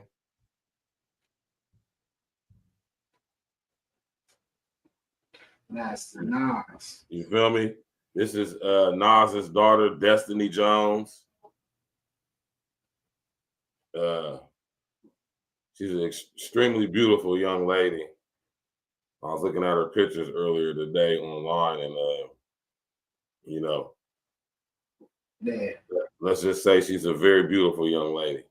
And she's what, 30? That's Destiny. Yeah. Because you gotta think about it, bro. We was young when Nas first came out. Yeah. Destiny is a fully grown woman. Beautiful. You hear me? And somebody just sent me this picture of her, you know what I'm saying, today, and I was like, and that's Nas's daughter? Sheesh. Yeah. Nas's daughter we getting up there, bro. We ain't young no more, man. We ain't no young Mustang. That's what I'm saying. I remember when Nas first was letting his daughter be seen publicly back in the day. You feel me? Yeah, that was like 92. 91. Yeah, I was a young mustache. You feel me? So like 10 years, yeah. Now to see all these, somebody sent me this picture, like I was like, damn, who was that? I said, oh shit, Nas's daughter. And then I said, oh, she's fucking 30. I said, damn. Hey, Destiny is beautiful. She's a beautiful ass, nice looking girl. You hear me? Shout out to Nas's daughter, Destiny, man. You feel me? Yeah. I've been seeing Khalees out there on the islands. Listen, man. Speaking of Khalees, man. Khalees. Y'all can say whatever y'all want about Khalees or however the situation between her and my man Nas, man. But listen here, Khalees is out here. I'm talking about. Her Instagram video has been going crazy. I'm talking about. Khalees is extremely beautiful, Khalees, man. For her, was she like 50? I don't even know. At this point, we don't even care about age with that. Shout out to Khalees, man. She is a crazy, but she told cats. No damn 50. Khalees only 45, about to be 46. Yeah, man. 45 years. Yeah, but Khalees is like, I mean, whatever she's doing, she living said on that farm. She done bought that farm, whatever type of lifestyle she living now. She on that island. Yeah. Khalees looks so goddamn good, man. Her skin look like goddamn it, fried chicken. You know, like you beautifully, perfectly fried chicken. Wow, yeah. Start growing our own vegetables, man. I was watching that interview with Damon Wayans. And he was talking That about, was dope.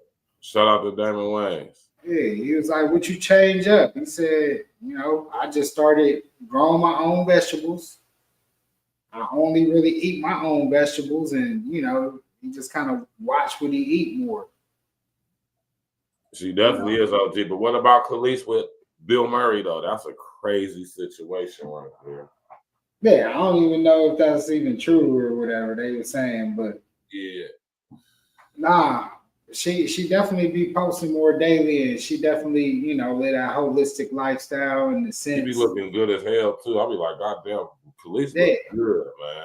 Like And on my feeds, I like people with, I like the people with the positive energy on my feed. So she's one of the ones that always pops up in my algorithm because she just be like super cool, and she sound like she a little bit more healed than she used to be because she used to tell cats she was crazy off the top. Her music was very aggressive in the beginning. Look at Khalees with no makeup on though. Yeah. This on the right. This on the left is Khalees made up. On the right, look on the right. That's no makeup with her natural hair. Khalees is a pretty chick. Hey. Naturally, she don't need to like when I see chicks that's naturally pretty like this. Like, girl, why are you even wearing makeup? You don't even need that shit. Like Khalees look good. Black don't crack if you take care of it, man. But if you don't,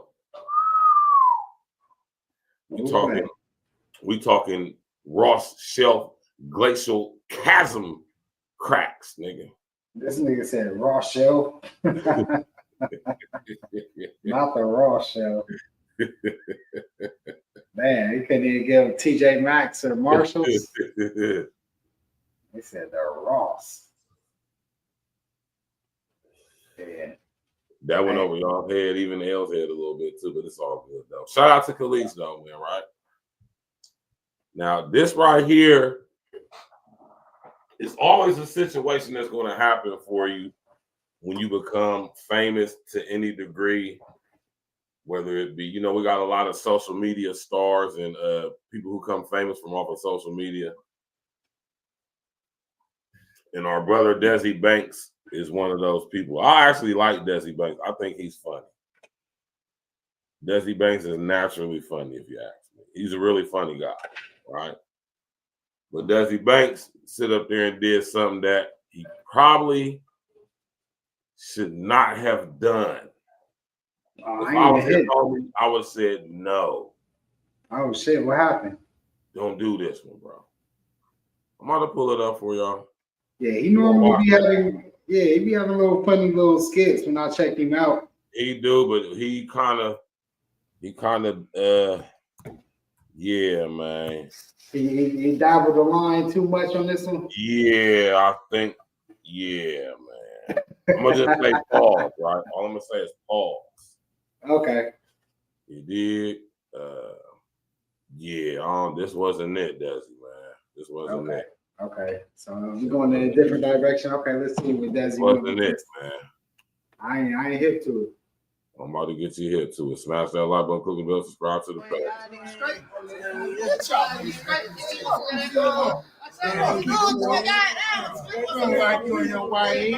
Yeah, please. We got a buttercup here for you, baby. Come on, boy. Yeah. He coming, please. Get on in there. That's what you do. 99. What's up, man? Shut up. I already know who you are. And what you in there for, nigga? Up in the room with crazy, and they be talking about booty and shit. I don't even play like that. Real talk to me, you know how I get down, bro. Eat this, nigga. Bro, come on. Twin, you tripping, bro. Hey, You look, want none of that shit, bro.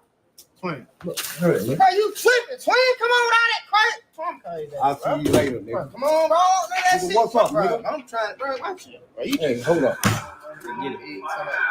Sound good. Hey, tell me, goof ass nigga. Okay. Yeah, stop playing me. Why you keep staring at me like that, twin? Nigga, why you think I'm staring at you, nigga? Come on, bro. I'm not with up, bro. Man, I ain't with all that, nigga. What booty's more important than water, nigga? Bro, what the fuck y'all niggas, bro? Come on, 2020. I don't even want to play no more. Y'all niggas true. I'm going with it. Hey, phone nigga, I don't give a fuck 928. I don't give a fuck pussy nigga drop it down. I don't give a fuck nigga slap him down. I don't give a fuck nigga. Go back for the dick, nigga. Hey, come on, what? ATM shit, twin shit, stupid as fuck. You ain't going for none of that shit. What's up, man? I know I'm gonna be out in a minute. You feel me? You want what? I said nigga finna be out. I ain't. What, you gonna make Bob? Shit. I mean, I got a good lawyer. I'm straight. Shit. Yeah. When y'all niggas straight. Y'all niggas straight. Hey, yo. Hey, yo. Hey, it's about to be a fight. Hey, yo.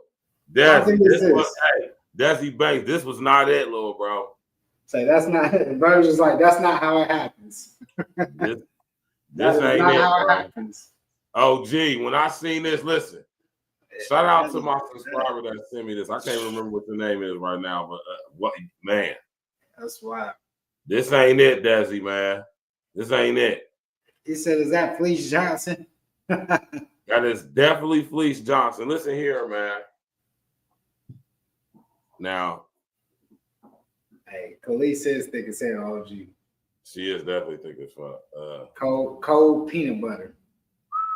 In the fridge. In the fridge. In the fridge.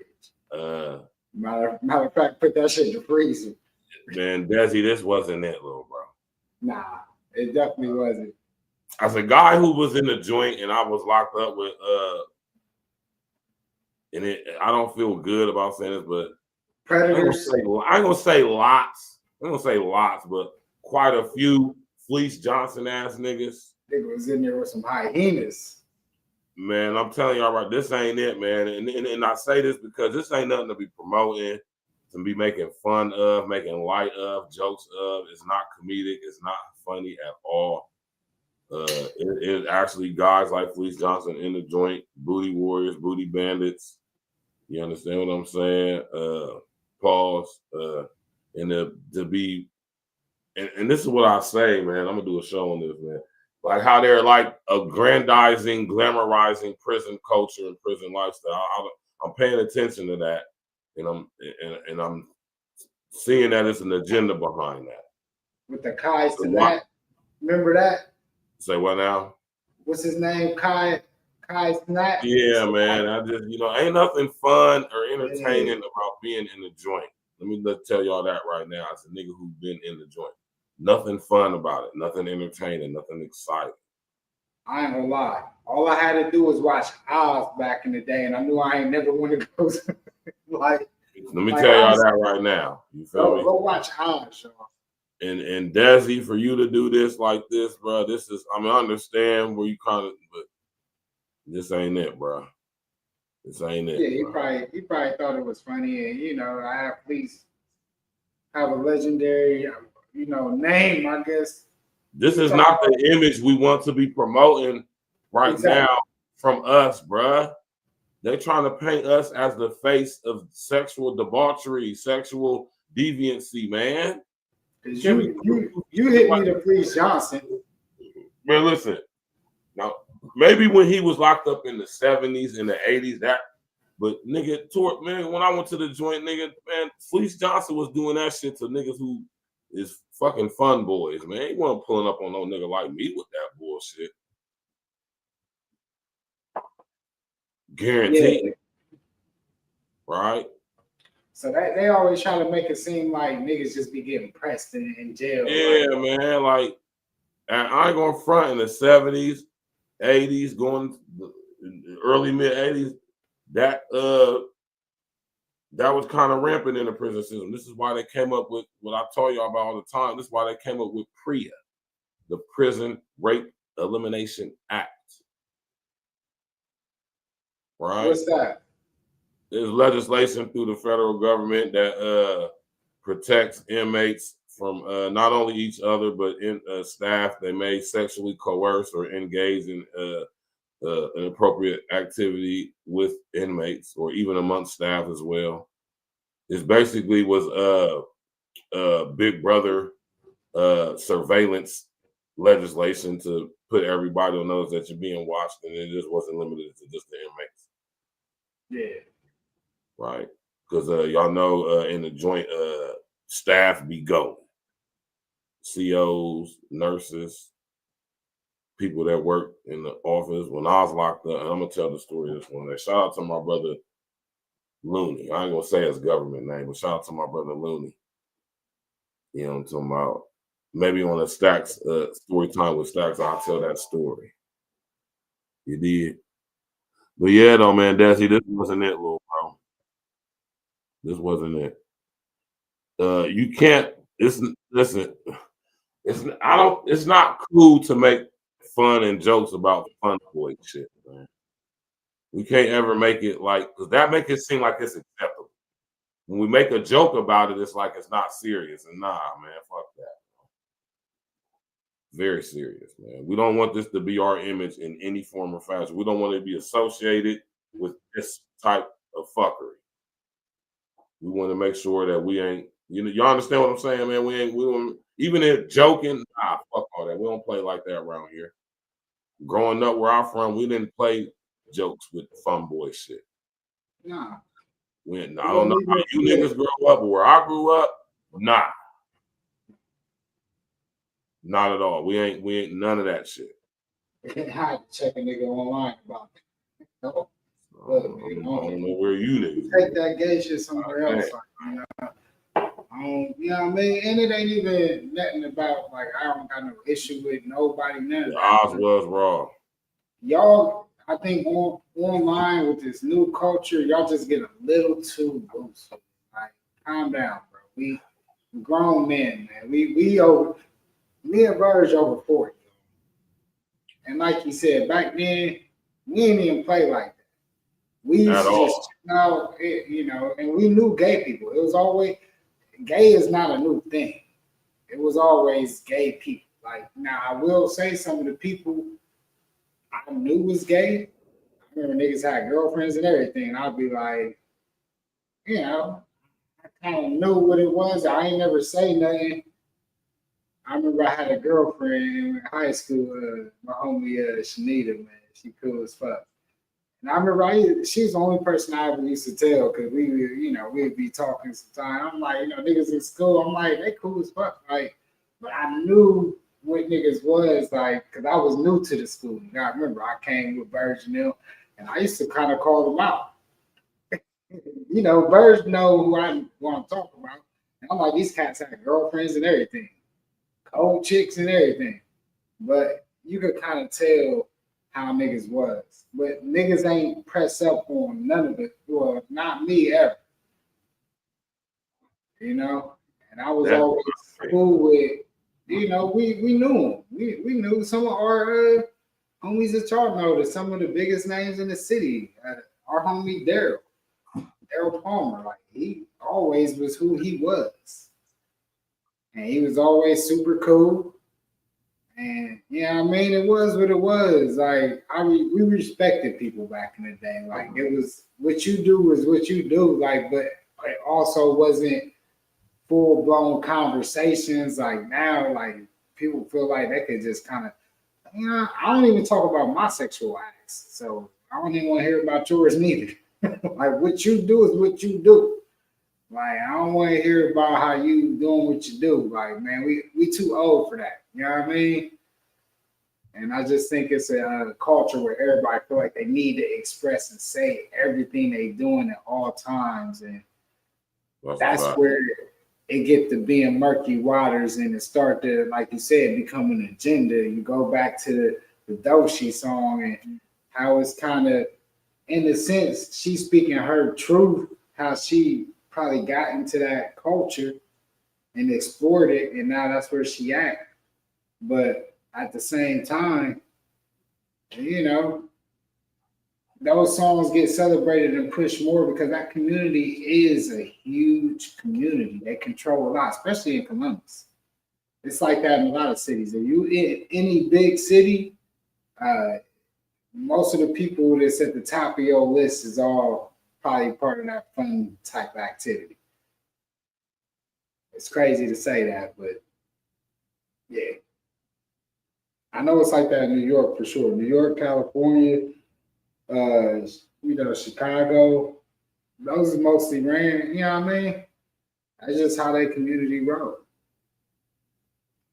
But I ain't, like I said, I ain't got nothing against it. Like, some of my closest and coolest friends is, you know what I mean? Me and Burge grew up with Mandy and all kind of people, man. We always been cool and around people all the time.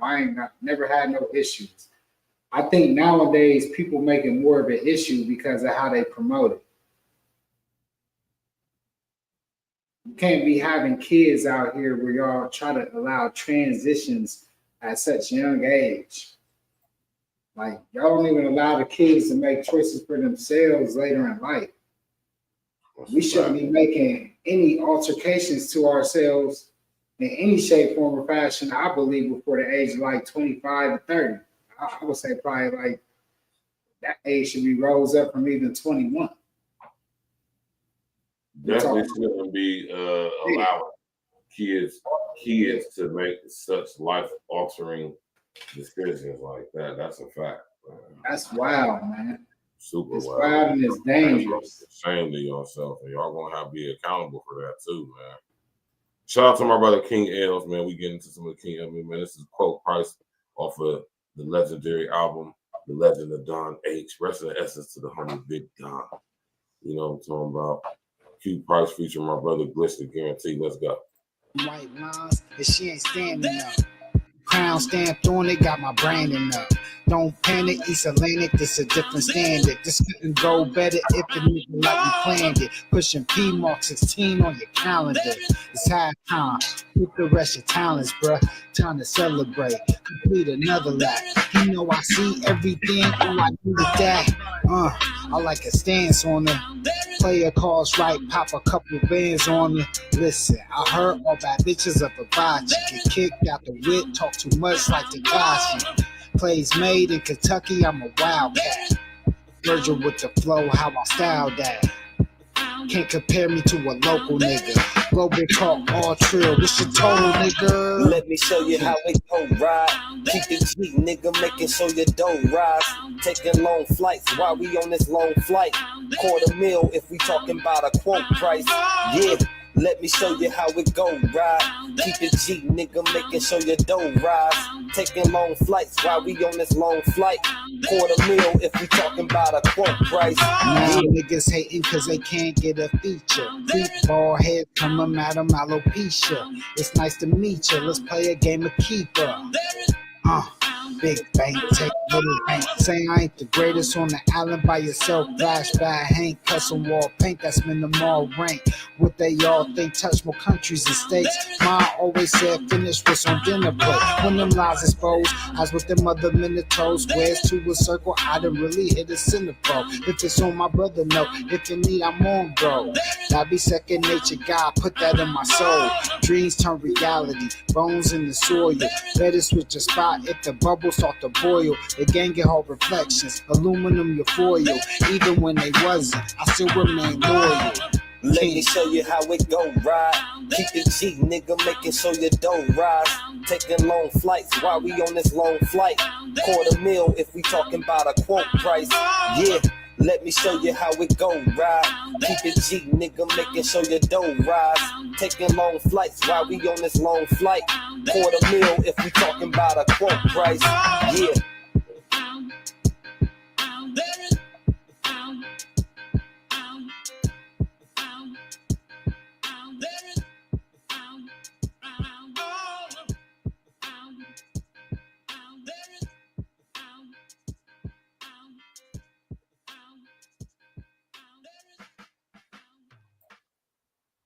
Yeah, man. Shout out to my brother King Els. You did. Quote Price featuring my brother Blitz the Guarantee. You understand me? We got some news with this situation right here. This was crazy to me, man. You feel me? Just look at that, man. Pause. I don't even understand why I just said pause just now.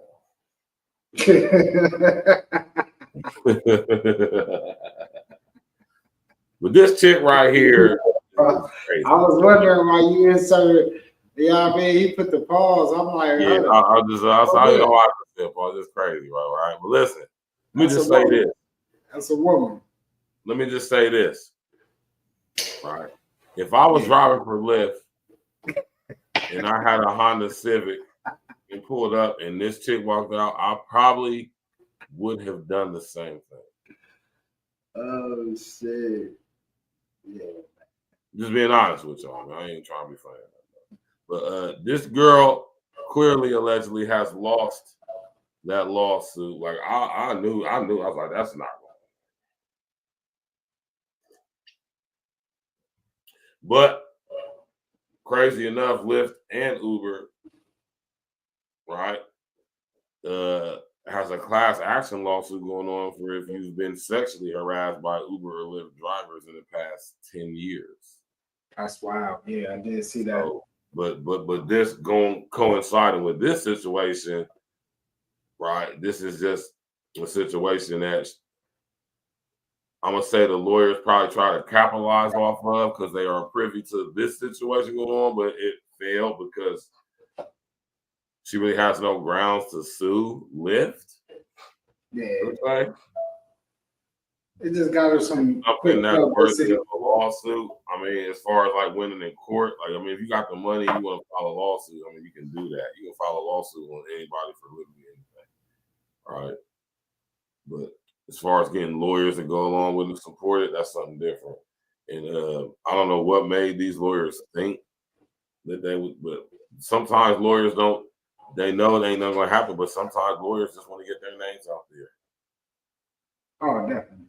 Sometimes lawyers just want to be involved with some stuff just to have their names out there, you know, because this obviously, I'm telling y'all, outside of this information, this situation, the lawyers that represented her are definitely got their phones busting right now. Oh, definitely. Clients going up, right? But I want to ask the question, though, concerning this situation. What's the question? Do y'all think she should have won her lawsuit? No. This chick is 5'4" and 498 pounds. She lost her case when she went on the Breakfast Club. She shouldn't have made no public appearance. When she went on a Breakfast Club and they had to bring the bench out for her. Can we play that clip at least? Yeah, I think we can. On TikTok real quick, a little quick clip of that. Yeah, we all knew Monique, man. We all knew, man.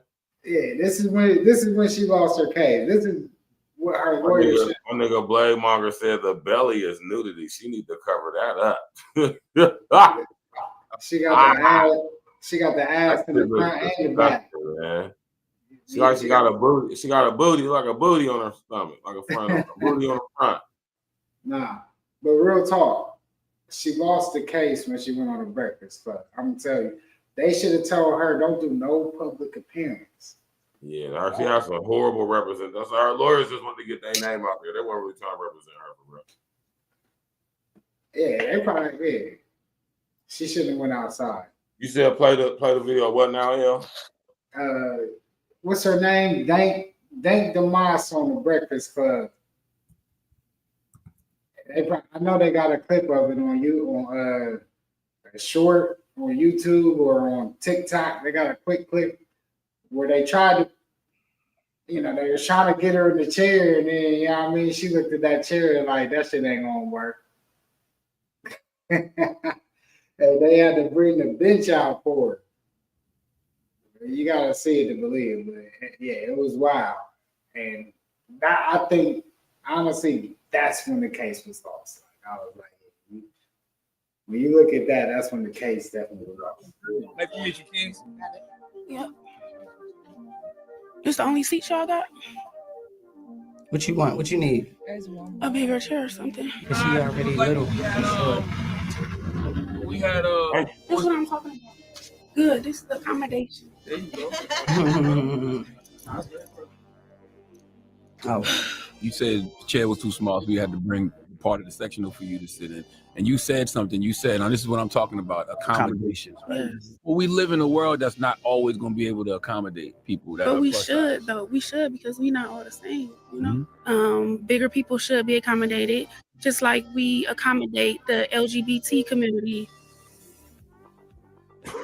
You good? That nigga Charlamagne said you good. He said, "What's up, Big Day?" What's going on? Nice to meet you. Hi, how are you? Stormy. Y'all see what she threw in at the end? Yeah. Pause. It's the only seat y'all got? Not the only seat y'all got, man. Tez, what's good with you, cuz? Cortez in the building. Yeah, that's why I had to all outside, man. That's why I had to have you play the clip, because me explaining it still didn't give justice. Yeah, hey, cuz Tez, they had to bring a whole section of the sectional out for her ass, man. And she thought she was getting in a Honda Civic, y'all. A Honda Civic. You're not getting into the back seat of a Honda Civic at 5'4" and 498 pounds. She was clowning when she got, you gotta get an XL. You either gotta get it, even the XL wouldn't have worked. She needed an SUV. You know, hey, she trying to be cheap, man. You need the SUV joints. We know our limits, man. Come on now, man. We ain't even gonna play around, man. Just like if you cannot get, like, if you go to an airport, she got to get both seats. Right. That's the accommodation. You got to buy 2 seats. You got to buy 2 seats. She is not going to sit next to you. She cannot fit in no 1 seat if you go on an airplane. Yeah, she ain't going to be able to do it. She needs 2 seats, y'all. And I don't even see her getting in the plane.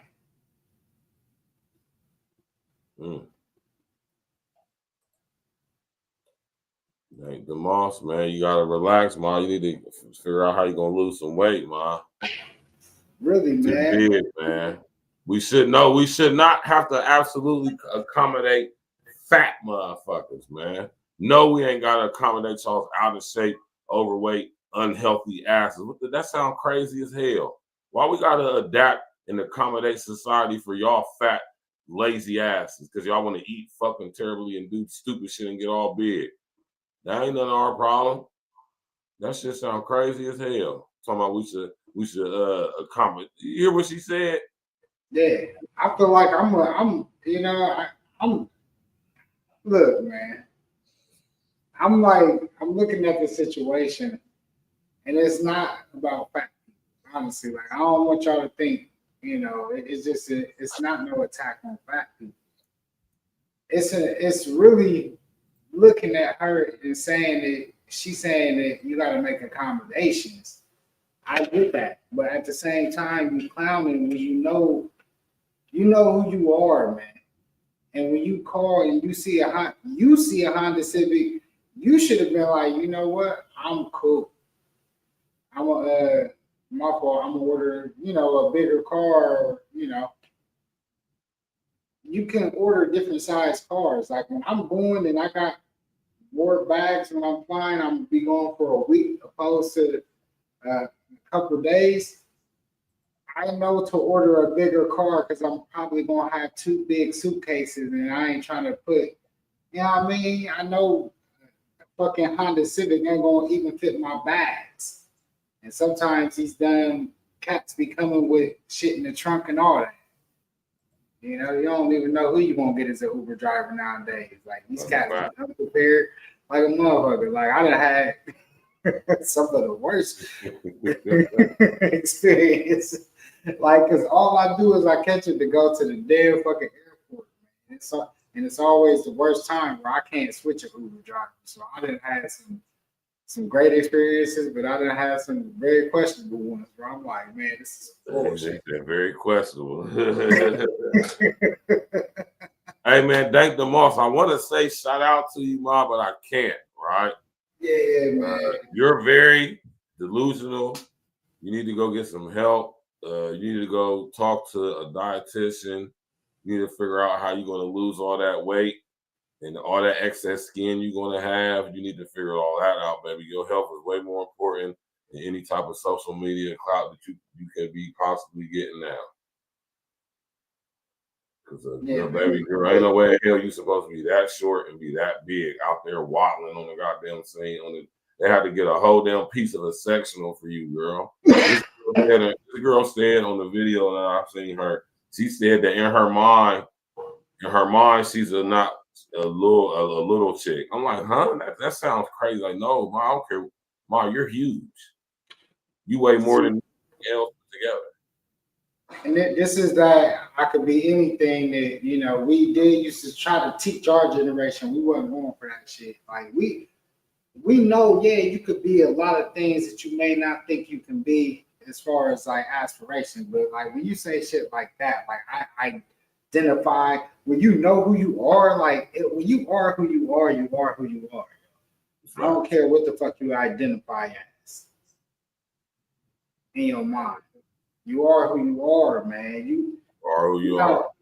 Yeah, man. We gotta stop supporting this shit, man. And if you are real friends of people like this, you gotta at least pull your people to the side and be like, oh man, come on. Like, I mean, have real talks with your people, man. Sometimes I just gotta blame the circle sometimes on shit like that. That's a fact.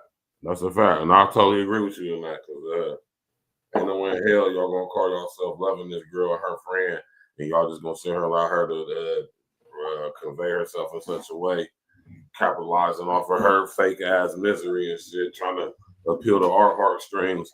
When girl, you're morbidly obese and you need to go see a goddamn dietitian and all that crazy shit. You go see a dietitian, nutritionist. You need to figure out how you're gonna lose that weight. You got to the point now to where girl, you gonna have to do bariatric surgery and that shit gonna fuck you up. You need to figure out how you're gonna live a healthy life after getting that surgery. You need to lose weight. You need to consider. Girl, ain't no way in hell you supposed to be that short and weigh that much. You weigh more than me and this man. My brother, King L, you weigh more than both of us put together. And we're grown men. And I'm 6'4". Damn, I ain't even think about that. That's not even funny, my fault. But I'm 6'4". L, what you a 6 foot 5'10", 5'11"? I'm 5'10". 5'10". Listen, I'm 6'4". I'm a grown man. I weigh 200. I weigh myself at the gym today. I weigh 232 pounds. Yeah, I'm like 192 to 195. I fluctuate. And I'm 6'4". Yeah. So she's 5'4". She weighs 498 pounds. That's wild, man. Like, girl, her heart just is like. You know, I want my people to really think, you know, we got to really think about our health. And you know what? It's not even just for us. Like, we got to be selfish for our kids and our loved ones, the people we want to be here and be around for as long as we can. You know, we got to make that sacrifice ourselves so we can be here and experience this shit as long as we can. And that don't even, what's crazy is that don't even guarantee you nothing either. Like, but it do give you at least a better chance. It increases your chances. Man. Yeah. Exponentially.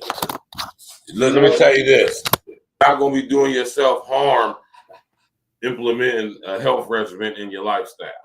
Right.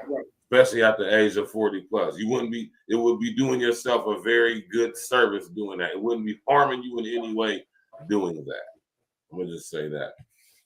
You know, and I ain't gonna lie, that was the reason for my health change, was really just wanting to be here longer for my family. Like, seeing myself wheezing going up the stairs. I'm out of breath. I'm like, what the fuck, man? I used to play basketball, football, baseball, soccer, all these sports. I used to do all this shit. And here I am out of breath going up a damn flight of stairs. Like, flight of steps, man. Like, nah, I ain't supposed to be out of breath after that.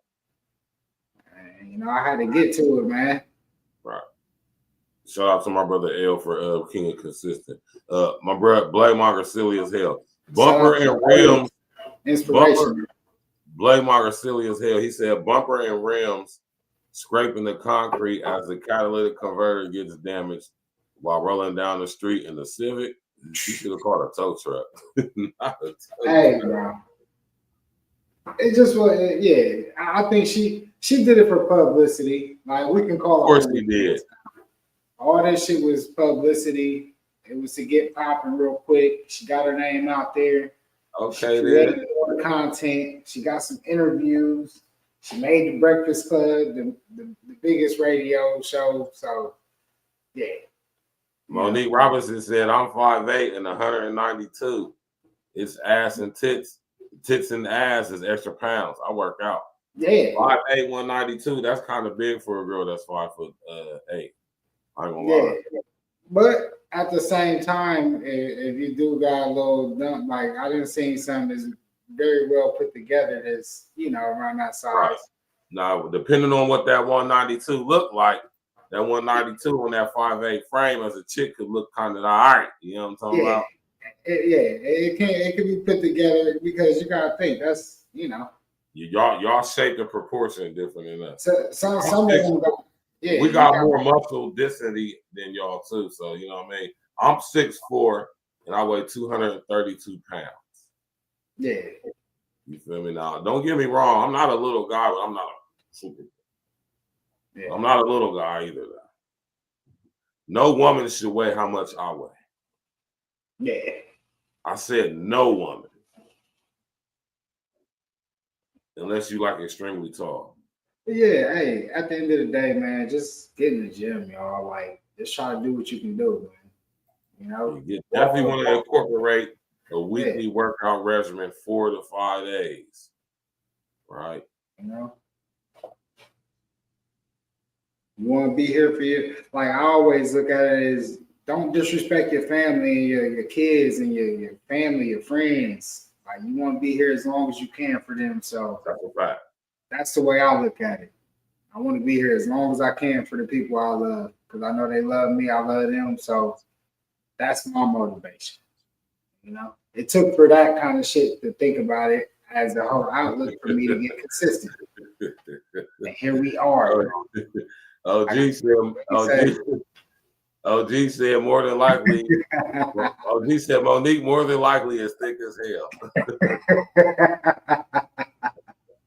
Because I'm thinking to myself, OG, I'm thinking like 5'9". I'm 6'4".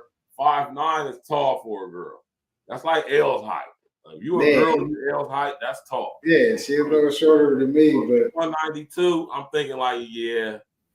I'm thinking, hold on, 192. If you depending on how you shape, you might be on some Powerball thick shit with a slab. Cause it's all about the thighs. You know what I mean? The thigh. Hold on, what Monique said, I gotta get rid of the truth is in the pounds to go, but I'm shapely. It runs in the family. Okay, so yeah.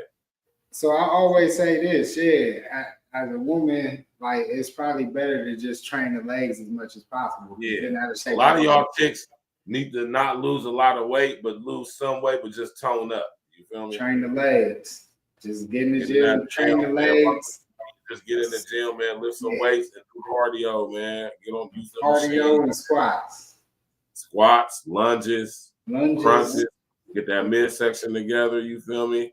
And everything else will fall into place. You know what I'm saying? Do a little bit of strength training, man. Y'all girls will be looking. I'm telling you, man. Because that toning is where it's at. With a lot of y'all chicks, don't even need to lose weight or lose a lot of weight. Y'all just need to lose about within 10 to 20 pounds, which ain't hard if y'all think in your mind, man. For real, it's easy. You know what I'm saying? But it's just toning. Weight training, man. Yeah. You know what I'm saying? Squats, leg presses, lunges, getting them crunches together, man. I'm telling you, getting your midsection together. I'm telling you, man, I be at the gym. There'll be some older chicks in there whose bodies be clean. Yeah. Older, and you know they older chicks too. So, you know, get y'all's asses in the goddamn gym, man. You feel me? It's all about consistency. That's all it's about, y'all. Get y'all's asses in the goddamn gym, man. You know, but we want to get out of that part, you know, it's thick, but, you know, and a lot of y'all girls, you know, trying to do, you know, some of y'all ain't think, some of y'all fat, man. It is a difference. It's a fine line, like, you know.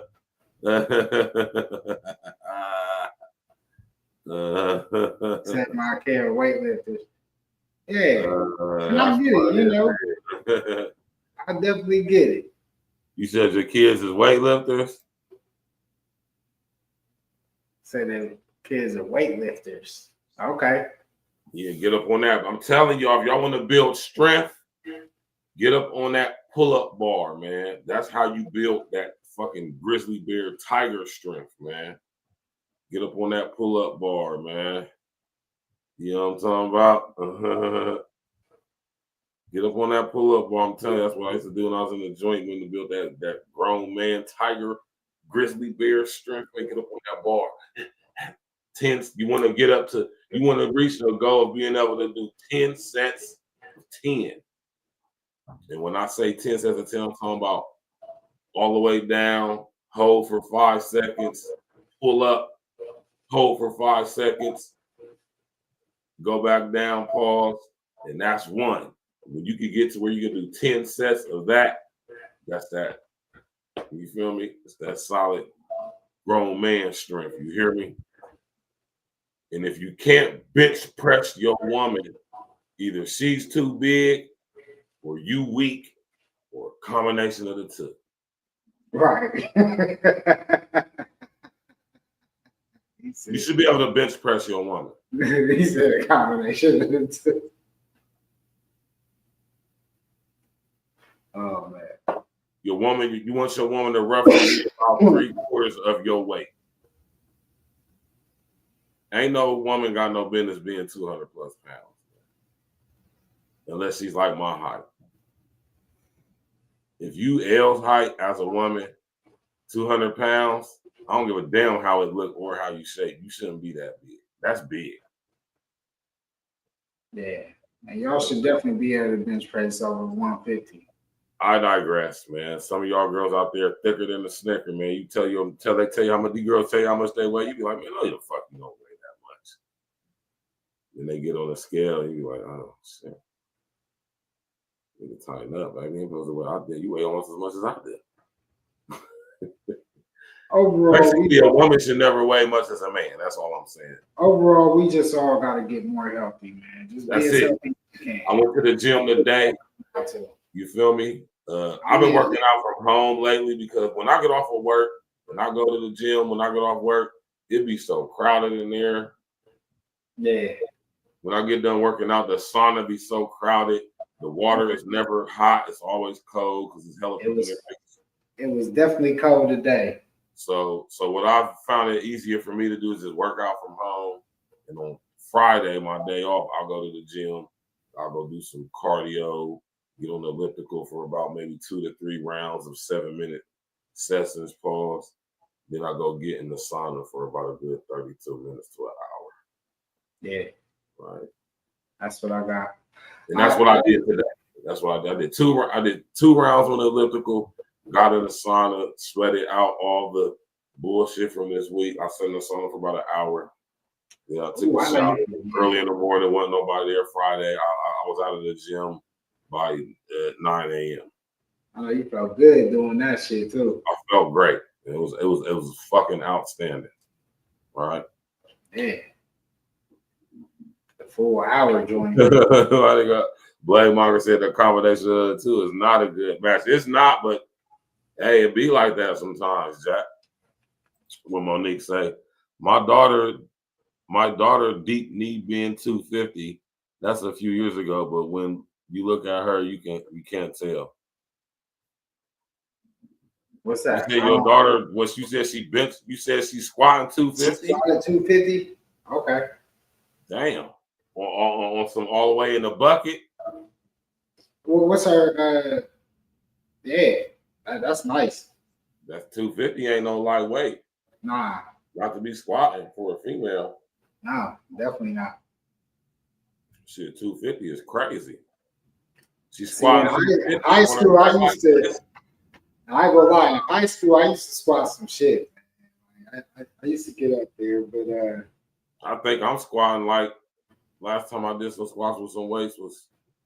I think I maxed out at like 325 or some shit. Yeah, I'm nowhere. Yeah, but I'm nowhere near what I was doing in high On school. leg press, I can get what's that? Yeah. High school, I was squatting. I can get four. I can get 4 45s on each side. So what's that? 360. Yeah, I can't get 360. I could get 360. I could get two I could get 2 and 225s. That's what I can. Yeah, I can get and a 360 on the leg press, and you know what I'm saying. I'm definitely not coming all the way down with it like to my knees to my chest, but you know I'm coming down enough to where you know it's work. I can get 4 on there. Yeah, I could get 4 on each side with the leg press. But when it comes down to the bench press, but you gotta realize I ain't been bench pressing in a while. You know, I was focusing on cardio for a while, but right now I did try to do my little max, and my max was I did the 245 with the 25 and the 10s. I don't even know what that weight is, but that's what I did. That was my max. But I don't like to really do my max because for the most part, I'm still trying to tone up a lot more. So I ain't. But I did want to see it. You can go to the Intervision page. Rewind a couple of days ago. It was like 2 weeks ago, a week and a half. It's all on there. It's all documented. You know what I mean?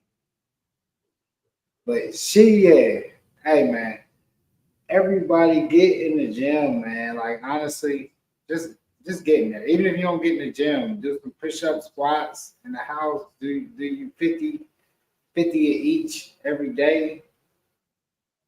Do something, man. Move around for a half hour. Something. Walk around your neighborhood. The weather about to be cool next week. I know in Columbus it's going to be 70 degrees almost every day next week. There's no reason to just sit up in the house cooped up. Go walk your neighborhood, have a good time, listen to the nature. You know, it's a good time to really connect with the outside and all that great stuff. So get outside, man. Enjoy the weather. Enjoy life. That's a fact. Go to a park or something. Right. Now, this next story that I'm about to talk about, y'all, this story is sad. It's very sad, right? And I'm glad that these guys got caught. I'm glad that one of them got caught, and the other accomplice was a girl, but they looking for the other dude. And that's crazy that I gotta hear about who these young up and coming talented rappers and are. I don't find out about y'all until y'all get y'all's kufi smacked off in the most violent way. Rest in the essence to G Money Ronnie out of Dallas, Texas, or Fort Worth, Texas. He was brutally gunned down with his daughter. His daughter was gunned down with him. Y'all heard about this, L? No, I haven't. It's crazy, man. Wild stuff. Not man. heard about this. Rest in the essence to this young brother. His daughter was with him in the car. Yeah, I did. I heard about this. His daughter was with him in the car when these young niggas rolled up on him. You know what I'm saying? And they killed him and he had his baby girl in the car with him, y'all. Just tap in and listen. Yeah, I did hear about this on the Breakfast Club. Shooting a man and his 5-year-old daughter in Forest Hill. Police just released their photos and tell us Adonis Robinson and Jacoby Russell are considered armed and dangerous. Investigators say they were involved in Monday's shooting at Slappy's Car Wash. Ronnie Sibley was a rapper known in the local music community as G Money Lil Ronnie, and video shows him trying to get away while being shot at.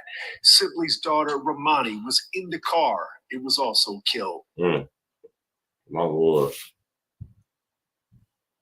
Essence to him and his daughter.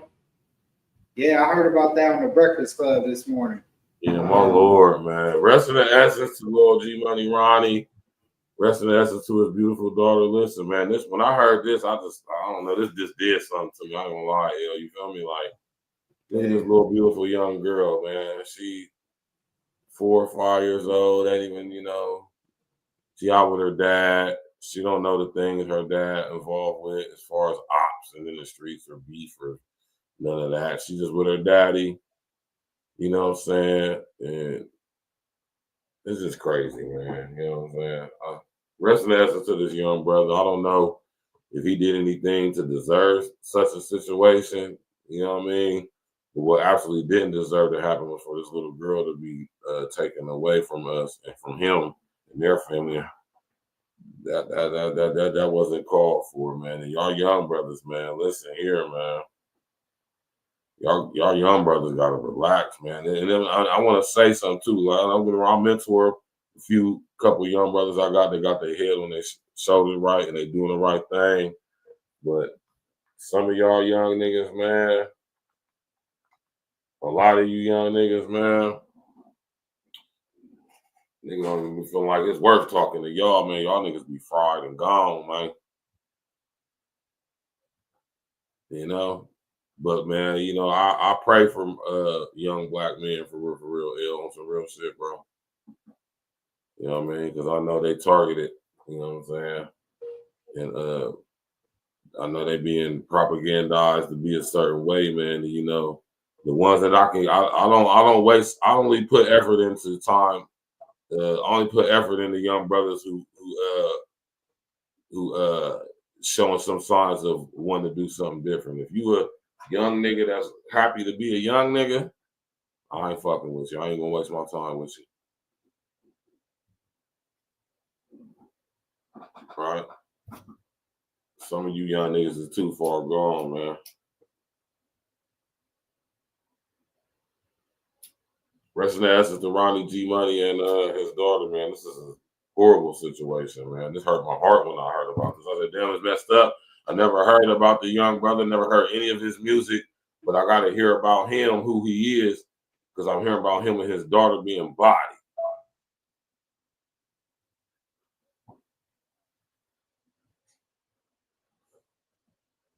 You know, we gotta fall back. We gotta stop doing this shit, y'all, man. For real.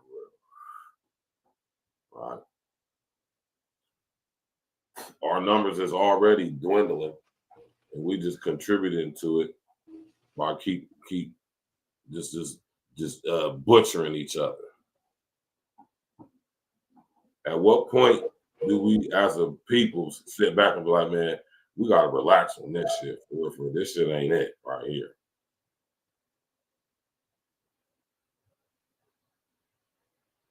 You know what I'm saying? Real talk. El, what's your take on this? You heard something about this, or? Yeah, they was talking about on the Breakfast Club. Yeah, and they was talking about, I guess he had just met his lady, and they was exchanging the daughter at the car wash where it happened. Crazy. So he wasn't even with his daughter for 5 minutes when the dudes ran up and did what they did or whatever. So it was yeah. And sad, man. The dudes was on the run as of this morning. One of the dudes, they got one. They caught one of the guys. Yeah, they caught one. Yeah, they caught the girl. I guess the girl was his girl. The one of the dudes who did the shooting was his girl. They caught him, and it's another nigga. His name was Jacoby or something like that. He's still on the run. Yeah. So, like Bird said, what's crazy is it happens in all kind of communities. Right. Though it's more reported for us. If you go to, like the Northwest states, you won't find like the Asian community doing shit like this. San Francisco, California, They don't report it a lot, but the Asian community, they got some communities out there, Chinatown, all that shit. Shit be going down. San Francisco, a lot of places. Up in motherfucking Washington State, Northern Cali, Southern Cali, you got the Latino, it's a lot of shit. New York, Miami, and different places, man. Texas. Shit go down in all different kind of cultures. We can report this shit from any culture that it's going to be in. You go to Caucasian, you go to white communities, it's going to be like that. They say, you talk about the Indian reserves, crime go down in Indian reserves, they do the same shit. They pop each other. Like, shit happens in every community. Right. It just be where you at. Y'all could check the numbers, y'all could check the stats. They still do report the numbers. The community that you in is normally the community that take you out. That's right. That's what it is. That's normally the statistics. No matter what y'all think about the cops or whatever it is, the number one killer of black people is black people. The number one killer of white people is white people. Number one killer of Asian people is Asian people. Number one killer of Latino people is Latino people. That is a fact. You're normally killing the people that you're around, your culture. It is what it is, Jack. So that's all I'm gonna leave that there. And with that, we're gonna get to some E.N.E right now. Shout out to my brother King Els and my brother Glitch. They did it once again on my brother King Els album, the beginning of the end. Fire album. Y'all can go to my brother King Els YouTube page and get on music. I'm about to have a link scrolling across the bottom of the screen as we listen to this beautiful classic track. Smash that like button, click on the bell, subscribe to the page, tap in and walk with us, man. E.N.E every day, all day, no days off. Y'all already know. E.N.E, E.O.D, I.V, K.I.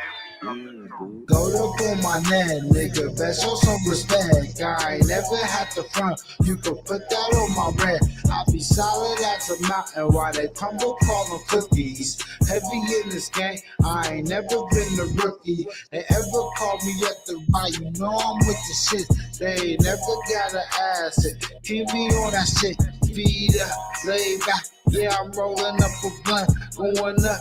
Off their asses, I'm gonna give them what they want. Hit my nigga up, I need an acre. Tell them what's the play. What I say is what you see, so I ain't never gotta say. Yo, I always hate the track. How they waiting for the bus. You can play with them niggas, just don't play with us. Pass it to my G, and I ain't even have to fucking look. When this shit going down, play stupid like your ass Bush. You arrogant to think I care about your speed limit. I burn this motherfucker down with me in it. Go up on my name, nigga. Best show some respect. I ain't never had to front. You can put that on my rent. I be solid as a mountain while they tumble, call them cookies. Heavy in this game, I ain't never been a rookie. They ever call me up to right, you know I'm with the shit. They ain't never gotta ask it. Keep me on that shit. Feed up, lay back. Yeah, I'm rolling up a blunt, going up. Off they asses, I'm gonna give them what they want. Glitch, nigga. Guarantee I can give them what they've been asking for. Fly nigga moving through streets. I'm like that new resort. Fast life, speeding through time. I've been demanding more. Why I go shopping? The goal should be to buy the store. Back in my heyday, sure, nigga had hoes galore. I hit the baddest bitches. I promise, nigga, my stats is pure. Blowing the Za house, I'm waking up next to Sandy Shores. In my defensive stance, nigga, slap the floor. Nobody scoring, they tripping, well, I'll be torn. What a feeling like the first time a ratchet sit in the foreign. Don J up in my cup, she automatically knowing. Where we headed ain't no secret, it's gonna involve some moaning. Then we out when the day hit, everything that I do lit. I'm too sick. This is just a preview of my new shit. My next shit, whatever that is, will be my best shit. Guarantee, nigga with King, we on some other shit. Go to my dad, nigga. Best show some respect. I ain't never had to front. You can put that on my red. I be solid as a mountain while they crumble, call them cookies. Heavy in this game, I ain't never been the rookie.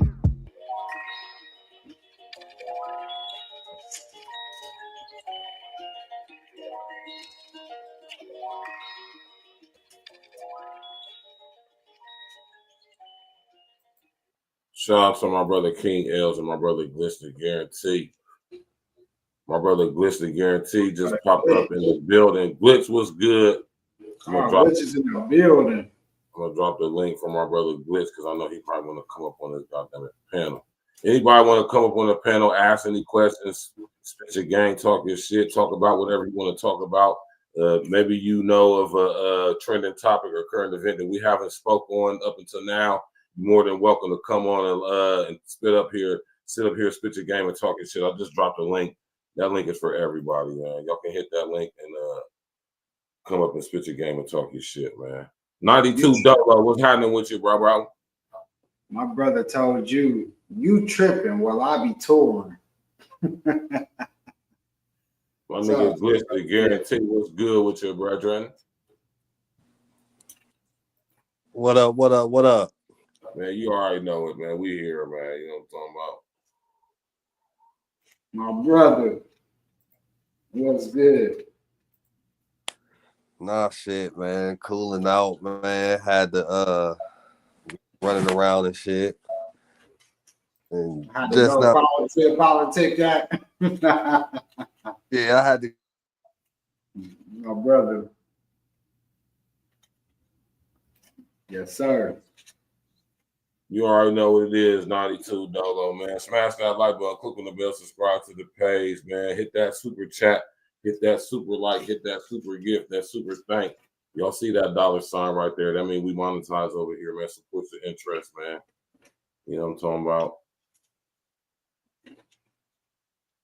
You already know what it is, man. 92 Dolo, man. Thank you for tapping in, man. Y'all sit up there and show some support to the show, Jack. I don't know what happened with my brother Glitch just now, but I'm pretty sure he's about to tap back in. This next story is crazy, right? And I'm going to say everybody out of the, 6 people who sent me an email about this, I'm not going to do no live on this or even a pre-recorded until more information comes out because you know, I'm just not going to do that. I need more information. I don't think enough information has been divulged enough for me to do that. But I am going to speak on it to the extent that I can at this point, right? Maybe y'all done sit up here. I know most of y'all done heard about this. I'm pretty sure there's a good chance L has heard about this, but I wouldn't be surprised if he has not. Right? Okay. Glitch for the same with L, right? Yeah. And Glitch, you need me to drop the link again on the Glitch? The link is in the thing. If you need to hit it again, just come on up, bro. Pause. Right? Sound like he froze up for a quick second. Who, me? Nah, Glitch. Y'all don't know what happened with him, but Pete Gang. Hey TikTok, so I just wanted to come on here with a small short announcement. I just want to start this video off by saying I'm not trying to get clout. I literally just want to have a conversation with my father. My biological father is Dr. Umar. He has another daughter. I tried to contact him about, getting to know my sister on my dad's side. I asked him if he knows her or if he has her number. He ignored me and never responded. I'm 22 years old now. My dad has never been to anything important, no graduation, no birthday parties, nothing. He has not been in my life. Again, I'm not making this video to bash him. I'm making this video to state facts, okay? You can't get on Instagram and get on social media and portray to be an activist and talk about how Black kings need to be with Black women, but you're not even in your Black woman's daughter's life. It doesn't make sense. You're being a hypocrite, and it's frustrating because I reached out to you. I reached out to you. I shouldn't have had to do that. I'm your daughter, but I'm smart enough and logical enough to know that you would never reach out to me because you don't have my phone number. And I'm pretty sure you wouldn't try to reach out to me because for what? I don't want anything out of you. I want nothing but a conversation. Forget the relationship. I really don't care too much about that at this point. I just wanted a conversation out of you and you shut me down. You ignored me. You should never be too busy for your daughter ever in life. So I just wanted to make this video to just try to, I guess, somehow find my sister on my dad's side. So if you see this, please reach out to me. Please DM me because I want to know who you are. Why do I have siblings out there that I don't know about? It's unfair, and you know, deadbeat fathers is very common nowadays, especially in the Black community, right? We all know Dr. Umar wrecked the Black community or whatever, but you can't wreck that if you're not even in your daughter's life. You moving backwards. You're moving backwards. It's not making sense. To the public, you look like this person, but in private, you a whole nother person. And I'm not bashing you. I just don't understand why you're ignoring me. I'm 22 years old and you have yet to be in my life. No graduations, no parties. When I get married, are you going to be at the wedding? Are you going to walk me down the aisle? Yo, I have a stepdad who has been in my life since a little girl. He has been in my life. And I thank God for him because my biological. I just want to say she looked like this nigga Umar, man. I just want to say. Definitely is big. I just want to say that this little girl looks like Umar, man. She looks like this nigga, man. You feel me? She looked like that nigga, man. Oh, definitely. And if you Black and you sit up here and say that this girl don't look like Dr. Umar, she got his mannerisms and everything, man. Like she looks like this nigga, like a girl version of this nigga. Even as he's talking right now. Oh no, he playing. All right, yeah, we got. And the reason why I'm playing this video because he already sit up there and admitted that this is actually, in fact, his daughter. Yeah, we gotta play his response and respond after this. Right. So yeah, let's go. I ain't hear the rest of this. My father couldn't even do that, y'all. My biological father is not even on my birth certificate because when my mom had me, he left. And I do have a DNA. Hey, TikTok. So Right. Yeah, this is none of our business, really. It is none of our business at all, but they making it our business. Right? I know, that's what I'm saying. Honestly, yeah, I was gonna follow up with something in the latter, but you know, honestly, this is none of our business. But this is absolutely none of our freaking business. I don't want to know this. I don't care. Being the content creator and this being the trending topic in this Friday night where we do stuff like this, Friday night wrap up where we talk about since we're here. We'll talk about it. Right? We don't know the situation, y'all. Let me come up for this, man. Right? We don't know the situation. We don't know if there's some parental alienation going on here. We don't know the situation between Umar and this chick's mother. We don't know what this chick's mother done told her about her father concerning her father. We don't know anything. So just outside of all of that, we're speaking on this because it's the Friday night wrap up, not because like listen, man. You feel me? We don't know. I'm not about to condemn Umar. Of course, I think Umar Johnson is one of the biggest fuck niggas on YouTube, internet, all of that. Right?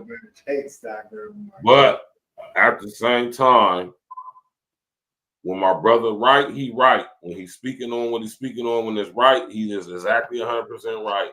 And this is none of our business. I don't want to know this. I don't care about this. Umar, get your shit together, bro. This is what I'm saying. When you ain't got your shit in order, just when this shit like this happened to you. You feel me? So, you know, I don't really, and all that other stuff, I'm about to say, yeah, I knew it. You know, whatever, man. You know, that ain't nothing. That's neither here or there over here at Real Talk, man. At the end of the day, you feel me? Umar is in a situation. There's another side to this, right? We don't know if, like I said, there could be some parental alienation involved here. We don't know what the relationship is between her mother and Umar, right? For me to assume that Umar is just this deadbeat dad and he just walked out and blah, blah, blah, blah, blah, blah, blah, no, absolutely not. Never. No matter how I feel towards this brother, I would no. Like brother said, need more information. Yeah, we need way more information, and that's why we using I'm using Friday Night Wrap Up to speak on this versus doing a pre-recorded or a live stream on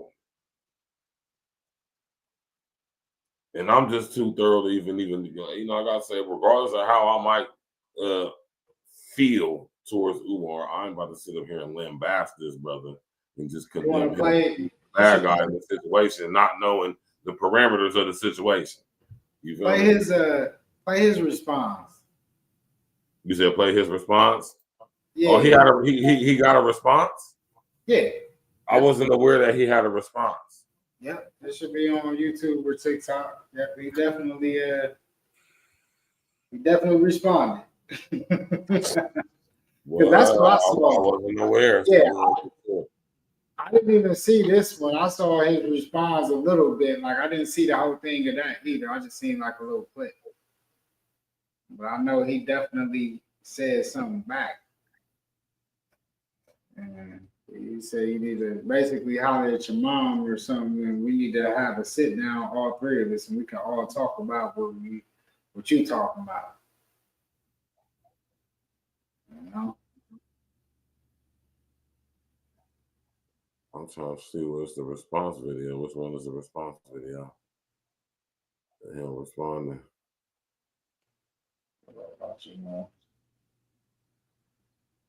I call it on YouTube. We're on YouTube. That's it. Looks like someone's going after these girls. Then they have to know to watch their backs. Oh, I'm ready for this. And I will have my white man paperwork. When can we do the sit down? When can we do the sit down? Been paying child support since you damn near came out the womb. Deadbeat who? When can we have a sit down? Child support started. You wasn't even out your mama yet. And she took me to child support. Deadbeat who? Deadbeat who?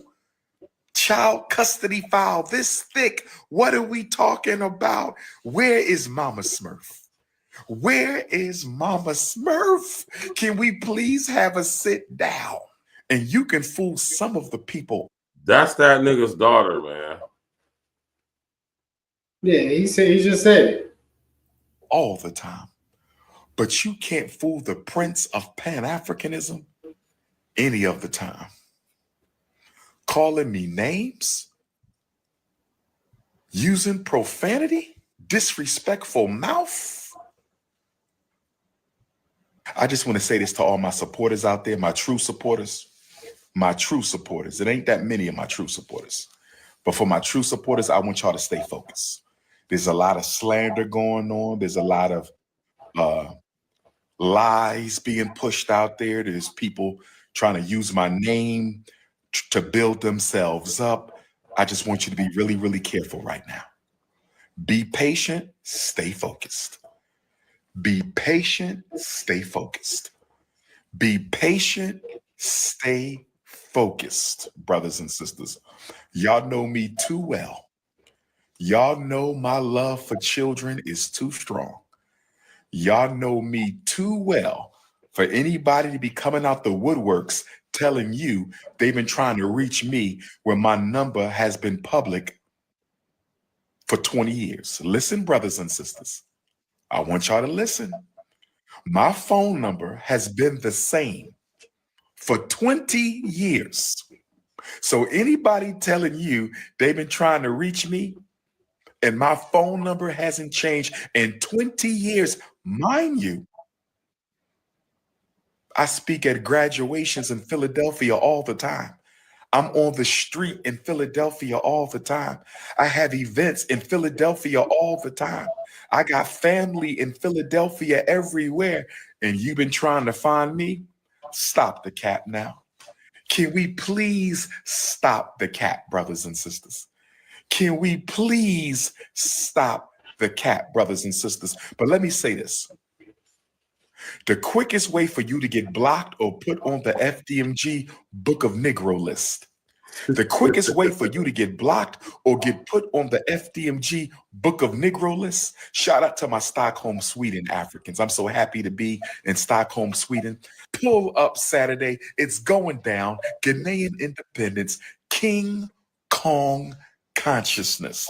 But let me say this. Let me say this.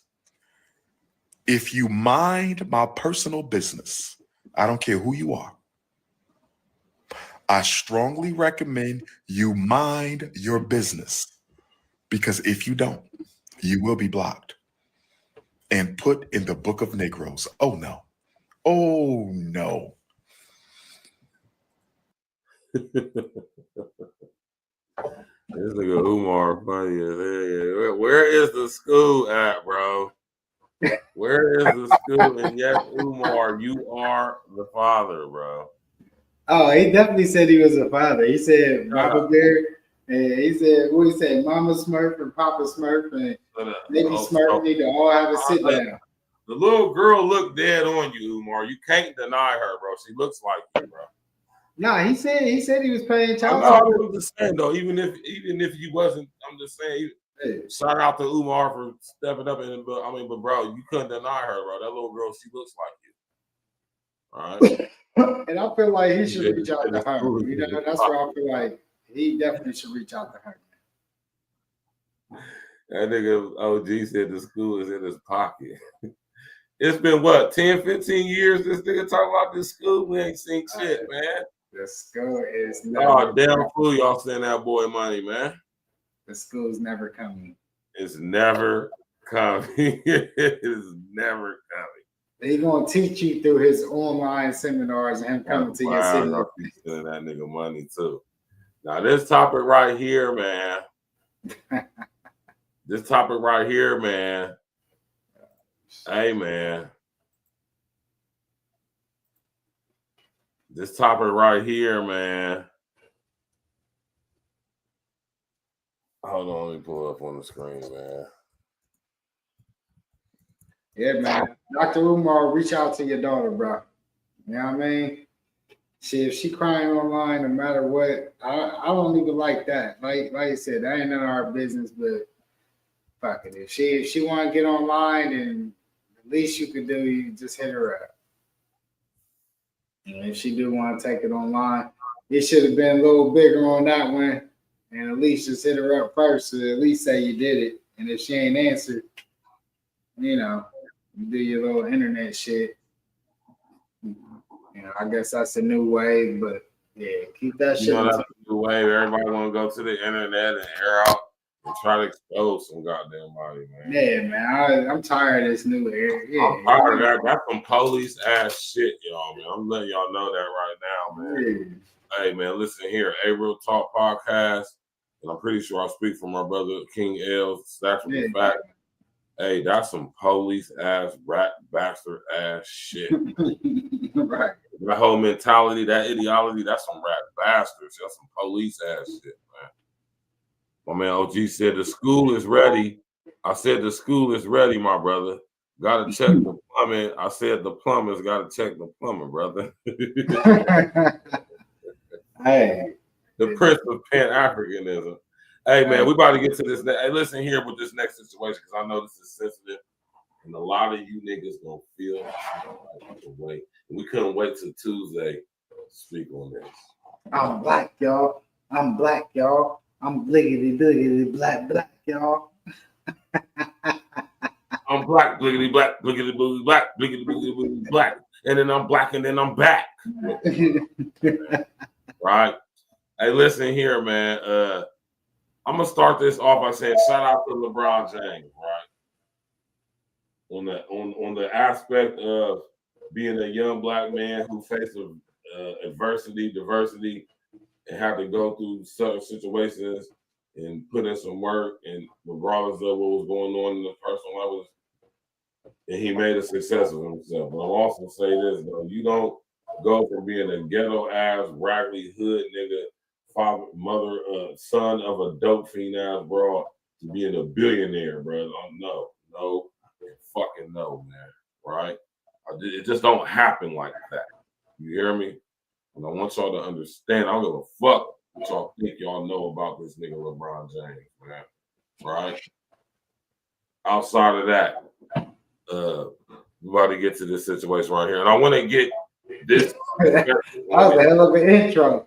I like this perspective on it. I like this perspective. Don't get me wrong. I fuck with Dave P, right? I fuck with him on the pizza reviews.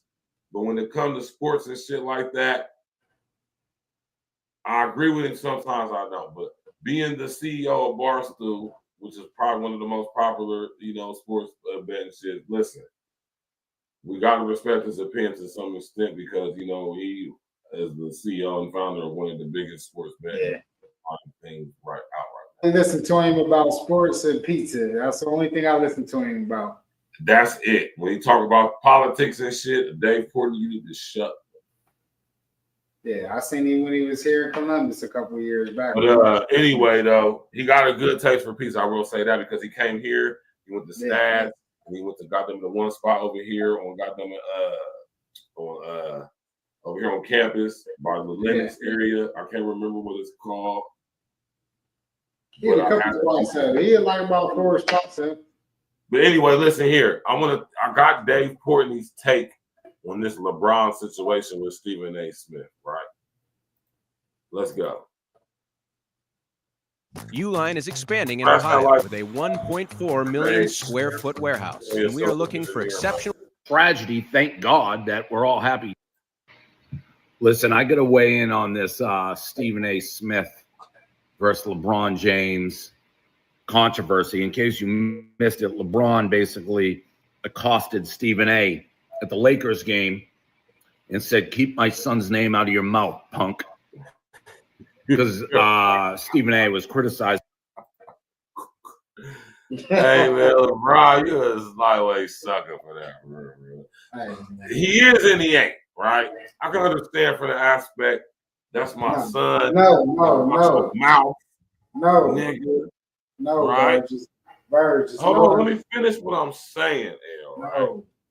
We got to be fair all the way around the board. Let me finish what I'm saying. I understand from that aspect, and I don't have a son, but I'm putting my mind frame of what my father would do in defense of me.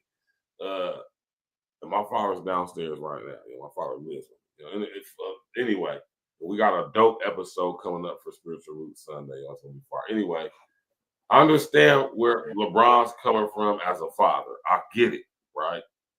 But I also gotta agree with Dave and my brother L. I'm pretty sure he's about to say like LeBron, that was corny.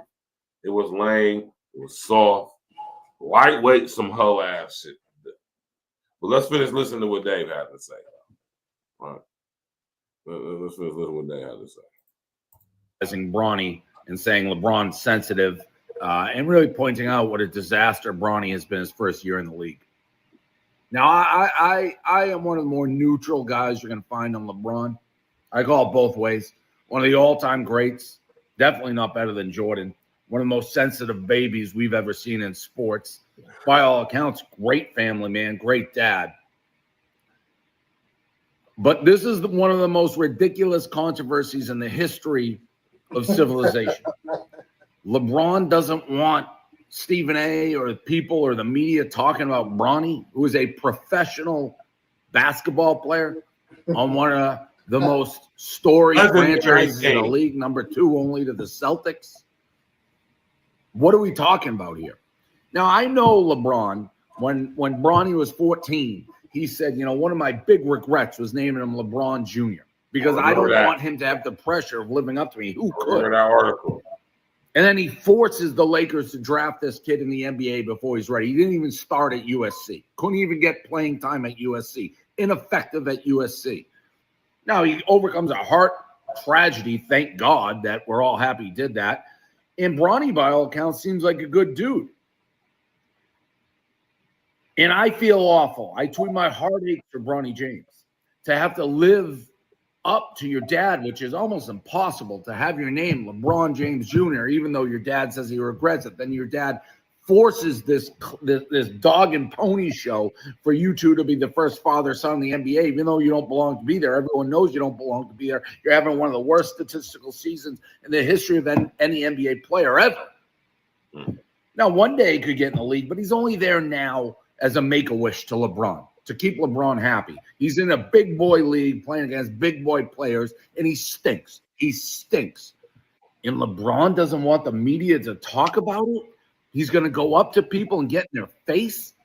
What are we doing here? And I try to give LeBron the benefit of the doubt.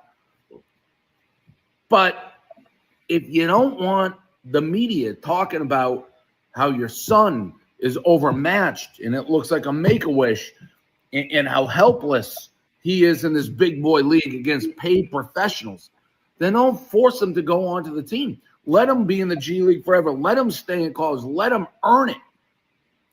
But you put it, poor Bronny, again, Bronny, honestly, I've never heard one thing I didn't like. Seems like he's got a great head on his shoulders. That's credit to LeBron. But to put him in this situation, it's that ego on LeBron Sr., and I hate to see what he's doing. But to go up to Stephen A. and say, hey, you can't talk about my kid. And then Stephen A. with kid gloves today on First Take. That wasn't a basketball player confronting me. That was a parent. That was a father. I can't sit here and be angry or feel slighted by LeBron James in any way in that regard. By all accounts, he's obviously a wonderful family man and a wonderful father who cares very, very deeply about his son. If that's anyone else, he's ripping this guy apart. Your kid is in the NBA. He's a professional player. He's getting paid. That's on you, LeBron. You wanted it. You can't just have everyone throw flowers. Oh, what a great moment opening night, even though that was one of the biggest jokes of all time. What do you expect? I try to root for LeBron. I really do. But, I mean, Deuce Tatum is more important to the Celtics than Bronny Jr. is to the Lakers. Honestly. That's a fact, right? Shout out to Dave Portnoy. That's a fact. You can feel however you want to feel about Dave Portnoy being a white guy saying all this, but what he just said regarding the Celtics is an absolute fact. It's not even debatable. Let's go, man. Smash that like button, click on the subscribe to the page. Can't talk about Bronny James Jr. He's in the NBA. Stephen A., you're better. I thought he was going to come out swinging. I get it. There's a lot of pressure and, you have connections and friends. But kid gloves today on First Take. If there's anybody else who came up to Stephen A., it's like, hey, don't talk about my kid. He's like, that's a father talking to me. His kid is in the NBA. His kid is in the NBA. You can't talk about a kid in the NBA? Oh, this is disgusting. I always let Birds talk. He always speak his mind. What y'all talking about? Blake Bunker, hey, Birds speak his mind more than anybody in the world. Blake Bunker be talking shit, man. Hey, my whole career I was pretty much bald, so people just got Hey, he right though. My thing is this, man. But, shout out to Dave Portnoy, right? I like Dave because Dave keep it real, man. You feel me? And I like people that keep it real, man. Bronny sucks. This ain't no, you disrespecting your young black. No, man, that's my young black brother, and I got love for him, and I'm proud for him, happy for him. But let's just be honest, he sucks. By NBA standards, he fucking sucks. He does, y'all. He's struggling in the G League. He got good nights, but, overall, yeah. There's people doing a lot better. Let's just say that in the G League. And Bronny has potential. He can definitely become or aspire to be something great if he stays in the G League, just like Dave said, stay in the G League, develop, He has the potential to be great. He got great genes. You feel me? Great bone. He come from greatness. You feel me? We ain't gonna deny that. But is the greatness of his father in him to that level of his father? No, clearly it's not. And that's okay. And I agree with Dave, man. 100%. Yeah, what's your take? Oh, just see, when we talk about sport, this is the stuff that can't wait till Tuesday. Nah, it was crazy. I was gonna ask you to play it, but I didn't want to. You know what I mean? But I'm glad you did. Right. Because it is current, and and the only reason I was saying no to Bird because I know exactly how he think too, and what he just said was exactly what I knew he was gonna say. I know he was trying to be a little politically correct in the beginning, and I'm like, nah, Bird. What I was actually telling him, Blade Martyr, was to speak his real.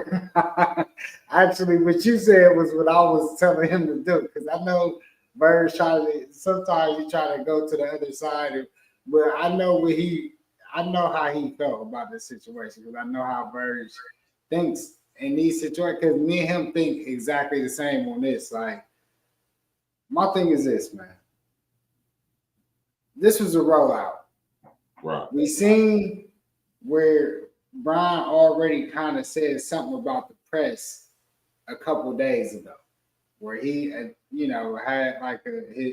his discourse towards how the media infiltrates like players a little more than they should, and he talked about that. Right. So he just did that little clip a couple days ago, and then here we see the meetup with Stephen A. Stephen A. just gets the $100 million contract. Shout out to Stephen A. for getting these Stephen A. man.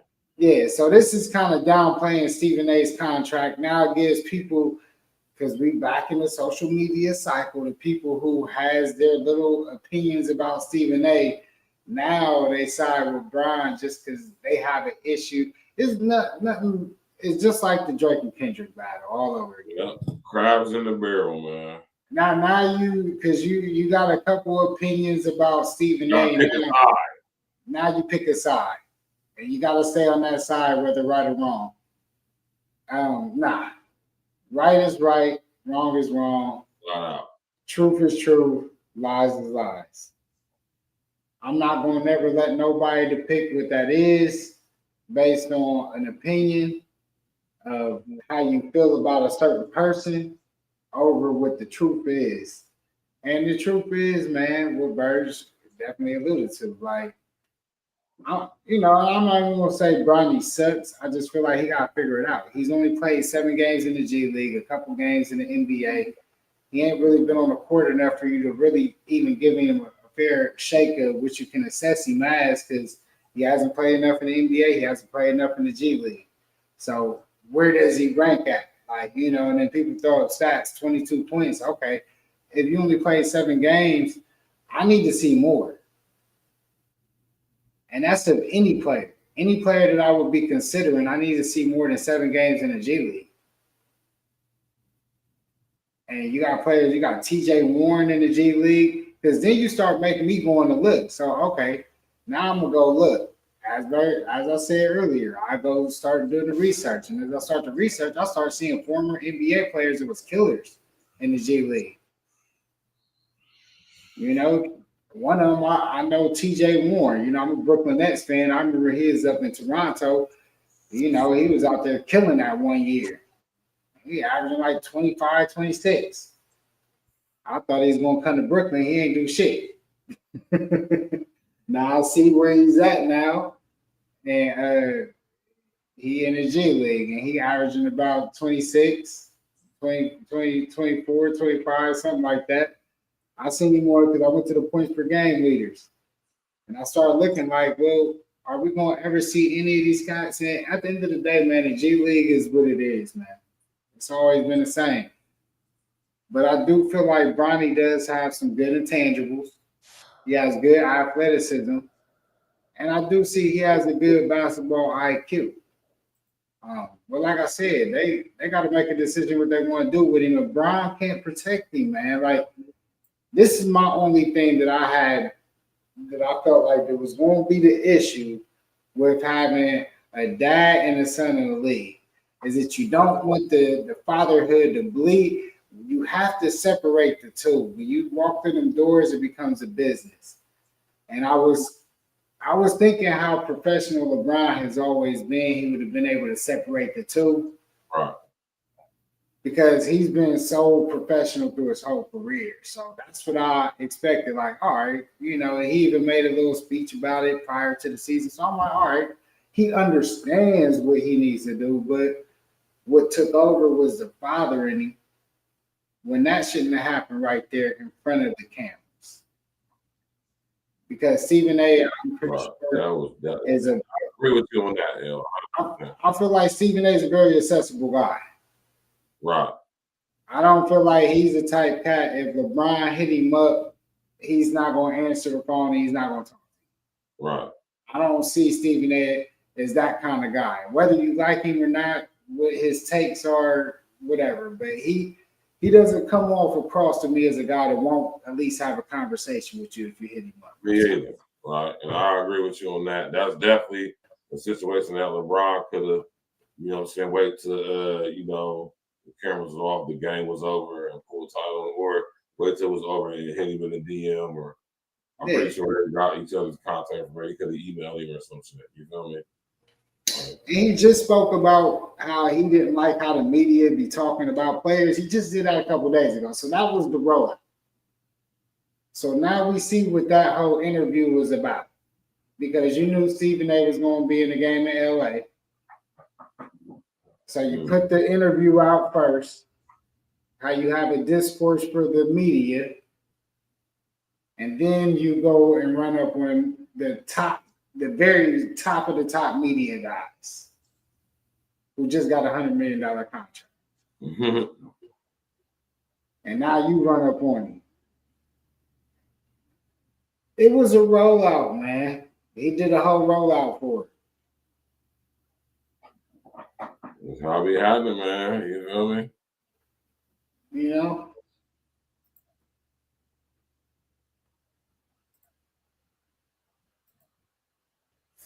Tap in, walk with, let's go. Text my phone. Don't text. Excuse me? Stop playing.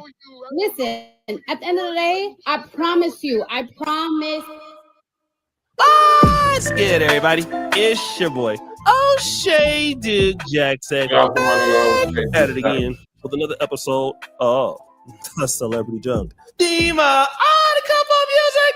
It must be fun being a rich rapper. You could have all of the chicks in the world. Booty clapping sounds everywhere, especially if you're in a major city like Atlanta. No more OnlyFans for you are dealing with Palmelina. All of the chicks will be at your beck and call. Seems like a great way to wake up every day, right? Well, could be wrong, especially if you're featured. Despite being a guy that has a lot of money and a lot of fame and a lot of baby mamas, he still can't seem to get it right. And over again, he selects the wrong chicks to deal with. And over again, he gets exposed. Usually for being a deadbeat dad or being a simp or just being silly or whatever the case. And today he's being exposed by this very beautiful young lady by the name of I Am Gorgeous Doll, or just simply Gorgeous Doll. And this isn't her first time around the block. Rewind! A few years ago, Gorgeous Doll was in a relationship with DeVito. If you guys don't know who DeVito, he's a Nigerian-based Afrobeat singer who resides also in Atlanta. And there's nothing wrong with Gorgeous Doll being with DeVito. There's only one problem. He's married. He's right, you know. Yeah, he's married. And being a clout chaser, she released this picture you're looking on the background of him holding her in some level of hotel. It's just too bad that he's not married to her. He's actually married to this other lady who is in the staircase with those sandals on, okay? And then she caught a lot of slack for basically outing this guy, especially from the Afrobeats community. To come tell you that I had no intentions of disrespecting anyone's wife, anyone's family. I said what I said. That video being leaked, I took accountability for the picture, but I did not post that video. I never intended for that video to be out to the public, and that's just what it is. I did message his wife, Chef Chi. Her, I gave her a full. Y'all niggas ain't never gonna learn this, y'all, man. Is her titties crooked? You said what? Is her titties crooked? Is they what? Is her titties crooked? Are they lopsided? Crooked? It look like the one on this side is a little bit lower than the one on the right side. It might just be because of what she wearing. Never mind. It might be. Full response of everything along with the timeline. I let her know respectfully my intentions were to never disrespect her or anything she has going on. As much as I'm dealing with death threats, I know she deals with, 10 times more what I deal with. At the end of the day, I'm a girl's girl. I'm for women. Wait a minute. Did you just say you're for women? I'm a girl's girl. I'm for women. Oh, shit. I really hate you. I really hate you. That's it. That's all. So as it seems, that's a lie. Cause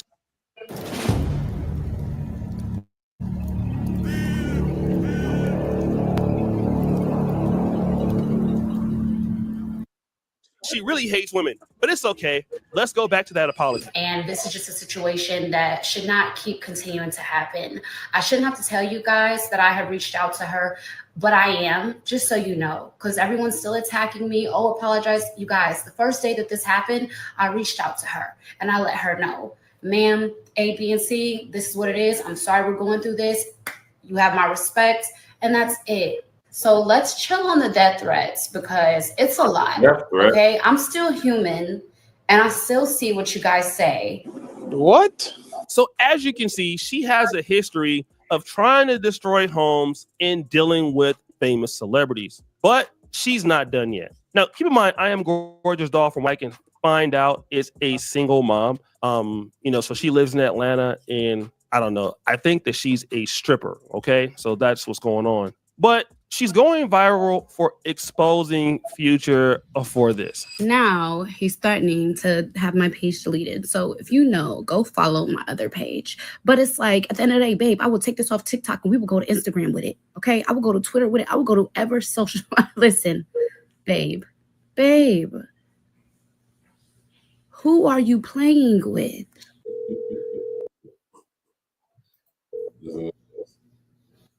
Bro, don't worry. Don't text my phone. Don't text. Excuse me? Stop playing. Listen, at the end of the day, I promise you on my life, on everything in my life. All you had to do is shut the up. All you had to do, you keep on playing with me over and over and over and over and over and over again. You're gonna learn. I promise you, because I'm gonna teach you. I promise I'm going to teach you. Yeah, this lady is really, really something else. But wait, there's actually more. So wow, you heard about this, L? Not at all. This shit came across my desk, man. You know, motherfuckers be sending me all type of shit, man. Not even one thing about this. She sounds cuckoo. She sounds absolutely bonkers, man. You hear me? Shit. Hey, man. Never trust a big button this mad. That girl is poison. My nigga Future just stay in some bullshit. And you know what I'm saying? This is one thing I say about Future, man. Hey. To some degree, this is some sucker shit. You feel me? She emotionally broke down, bro. We'll just be honest with you, Future. This is some sucker shit to a certain degree. Right? Yes, sir. Got your name all out in the internet, making videos. Got you on the phone, sounding crazy on the phone and shit, talking about them. You don't know her. Clearly, you know her, my nigga. Like, right. Clearly, you know her. Definitely know her. You was not got the number, my nigga. She definitely looked like your type. My bad. She definitely looks like your type. That nigga Future be knocking him down. We already know that. And I just was saying that earlier today to one of my peoples. I was like, man, I gotta give it to that nigga Future. He has a beauty. He got good taste in women.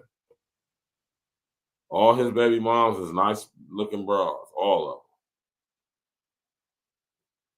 And she like she was on the road to becoming one. This nigga burning around, but hey, he ain't lying. You know? It's a lot of y'all chicks that would love to be Future's baby mama. Oh, they would love to be. It's a lot of y'all chicks out there that like to be me or King L's baby mama. Nobody. No, sir. No, sirski. Like me, I'm in the Matrix, dodging bullets.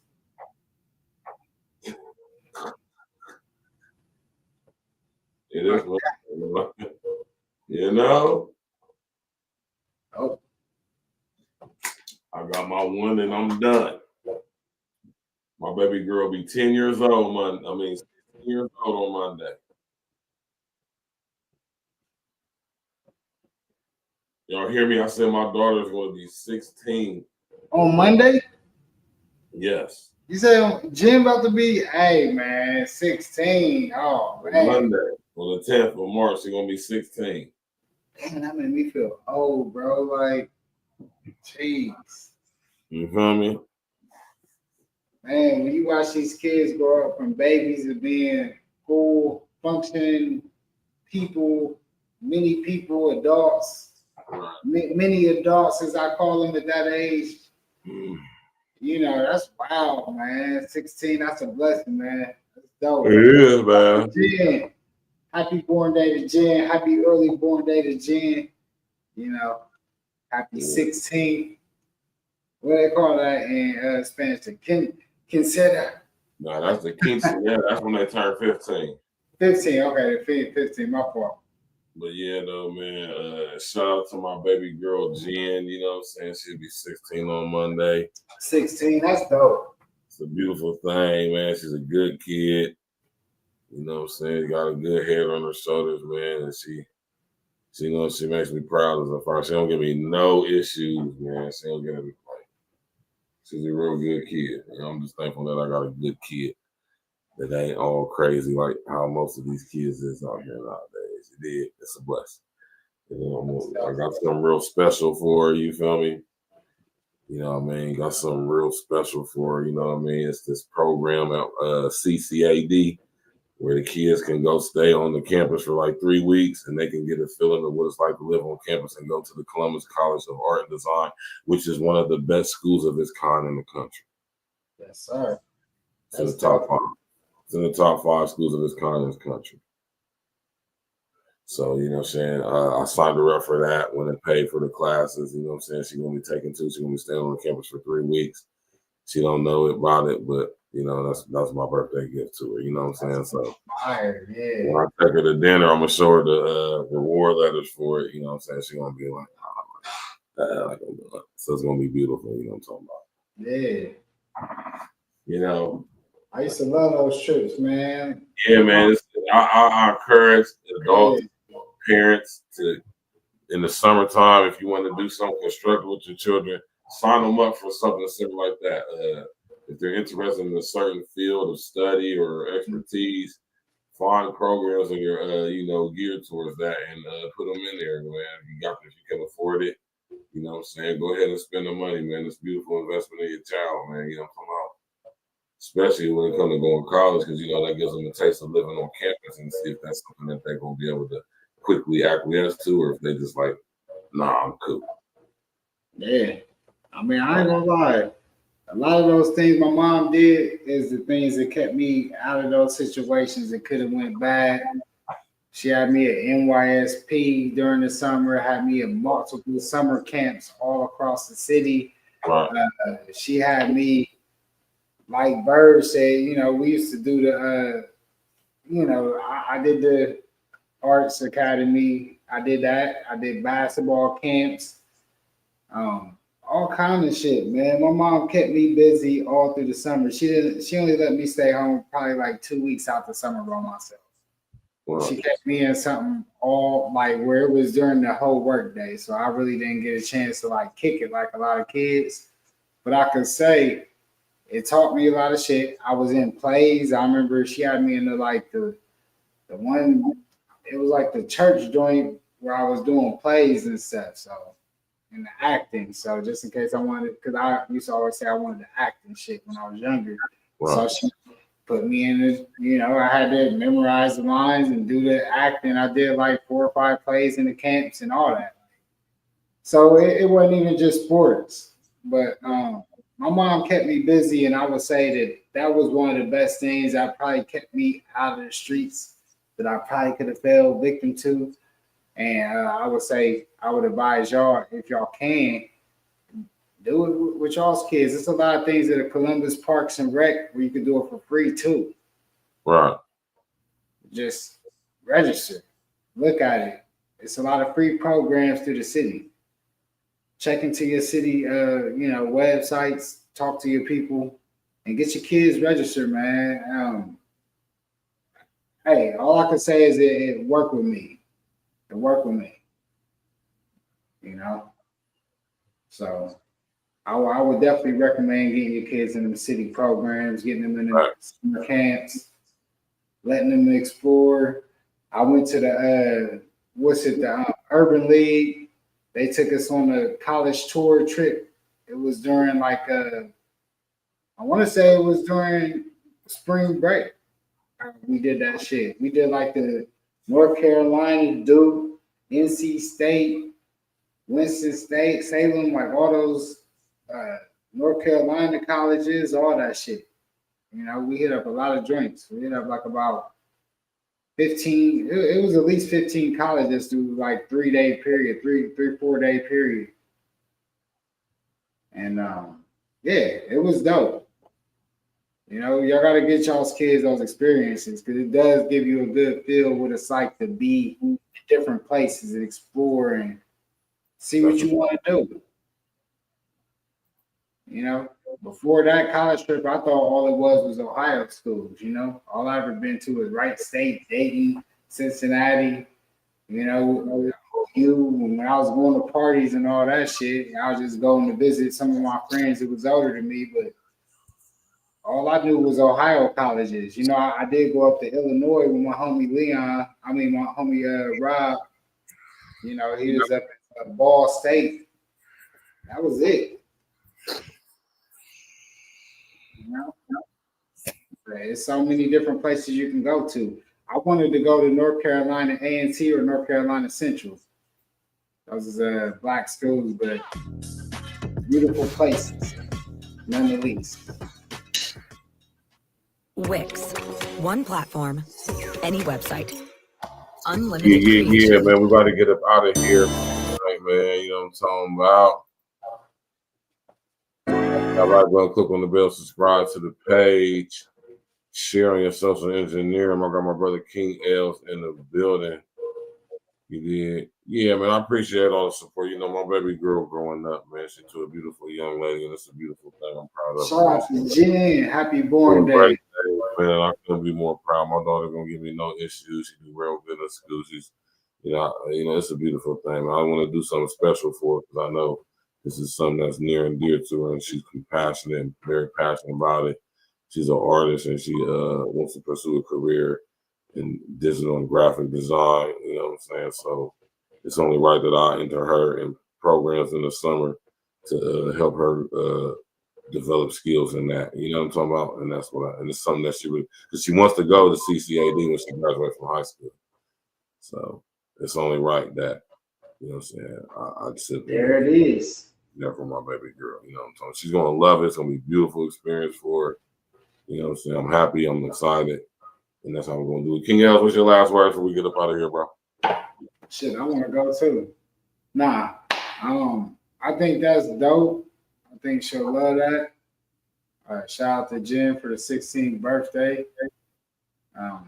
That's definitely a dope ass present, especially with her wanting to go to Columbus Arts Academy. Like that's a great place, man.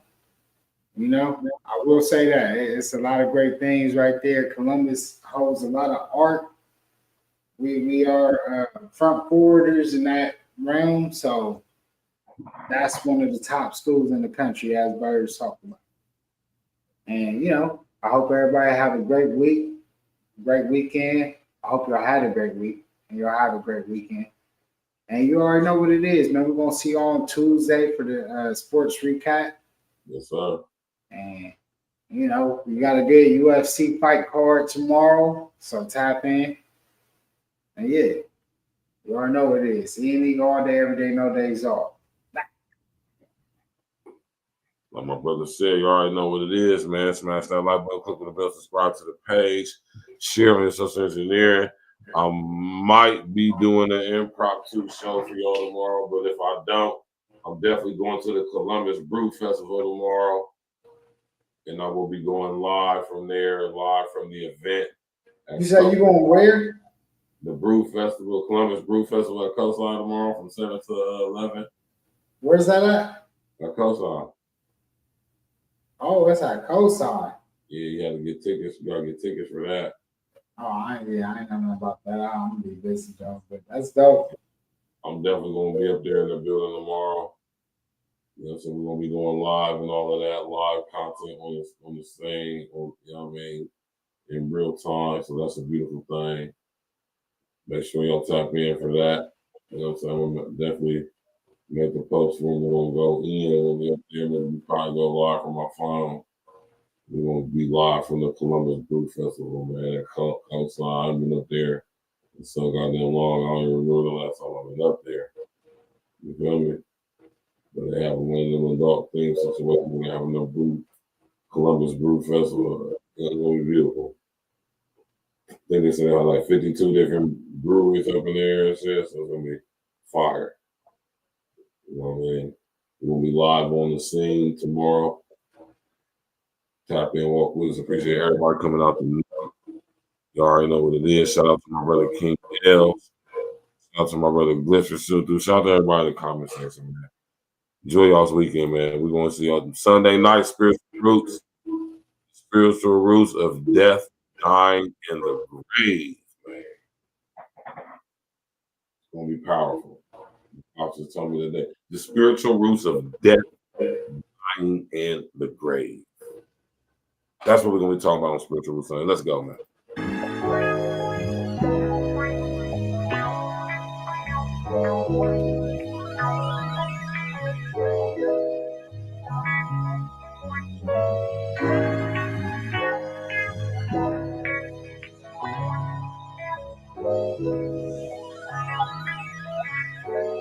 The Lex Factor.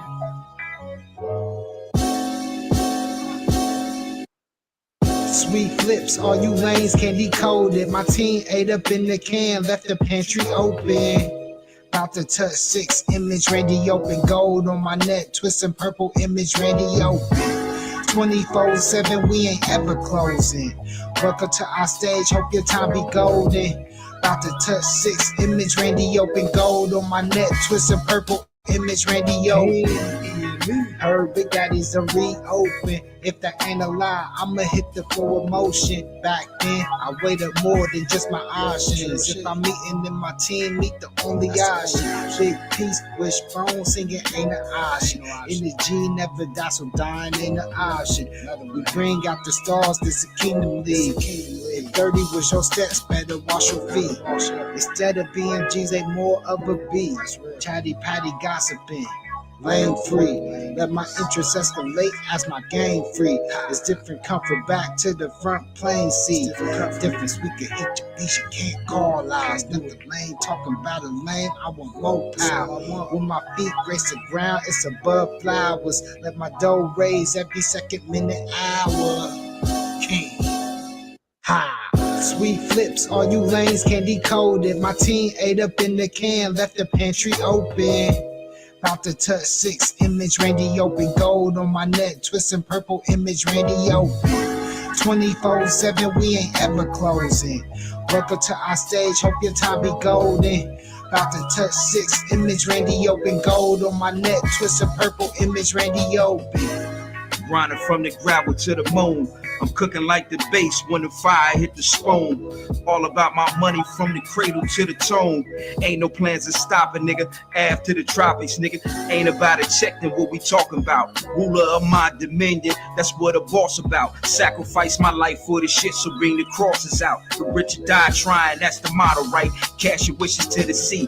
Better seal your bottle tight. Up late at night, I got no time for dreams. Hate being broken, let's define the things. On a search for success, the end define the means. Niggas wearing stretch pants, call them designer jeans. The game to change, spiritually I remain the same. Mentally just elevating, steadily just switching lanes. Niggas switch their hips for fame, sell their soul. If they only knew that hell was cold, we spitting to help me froze.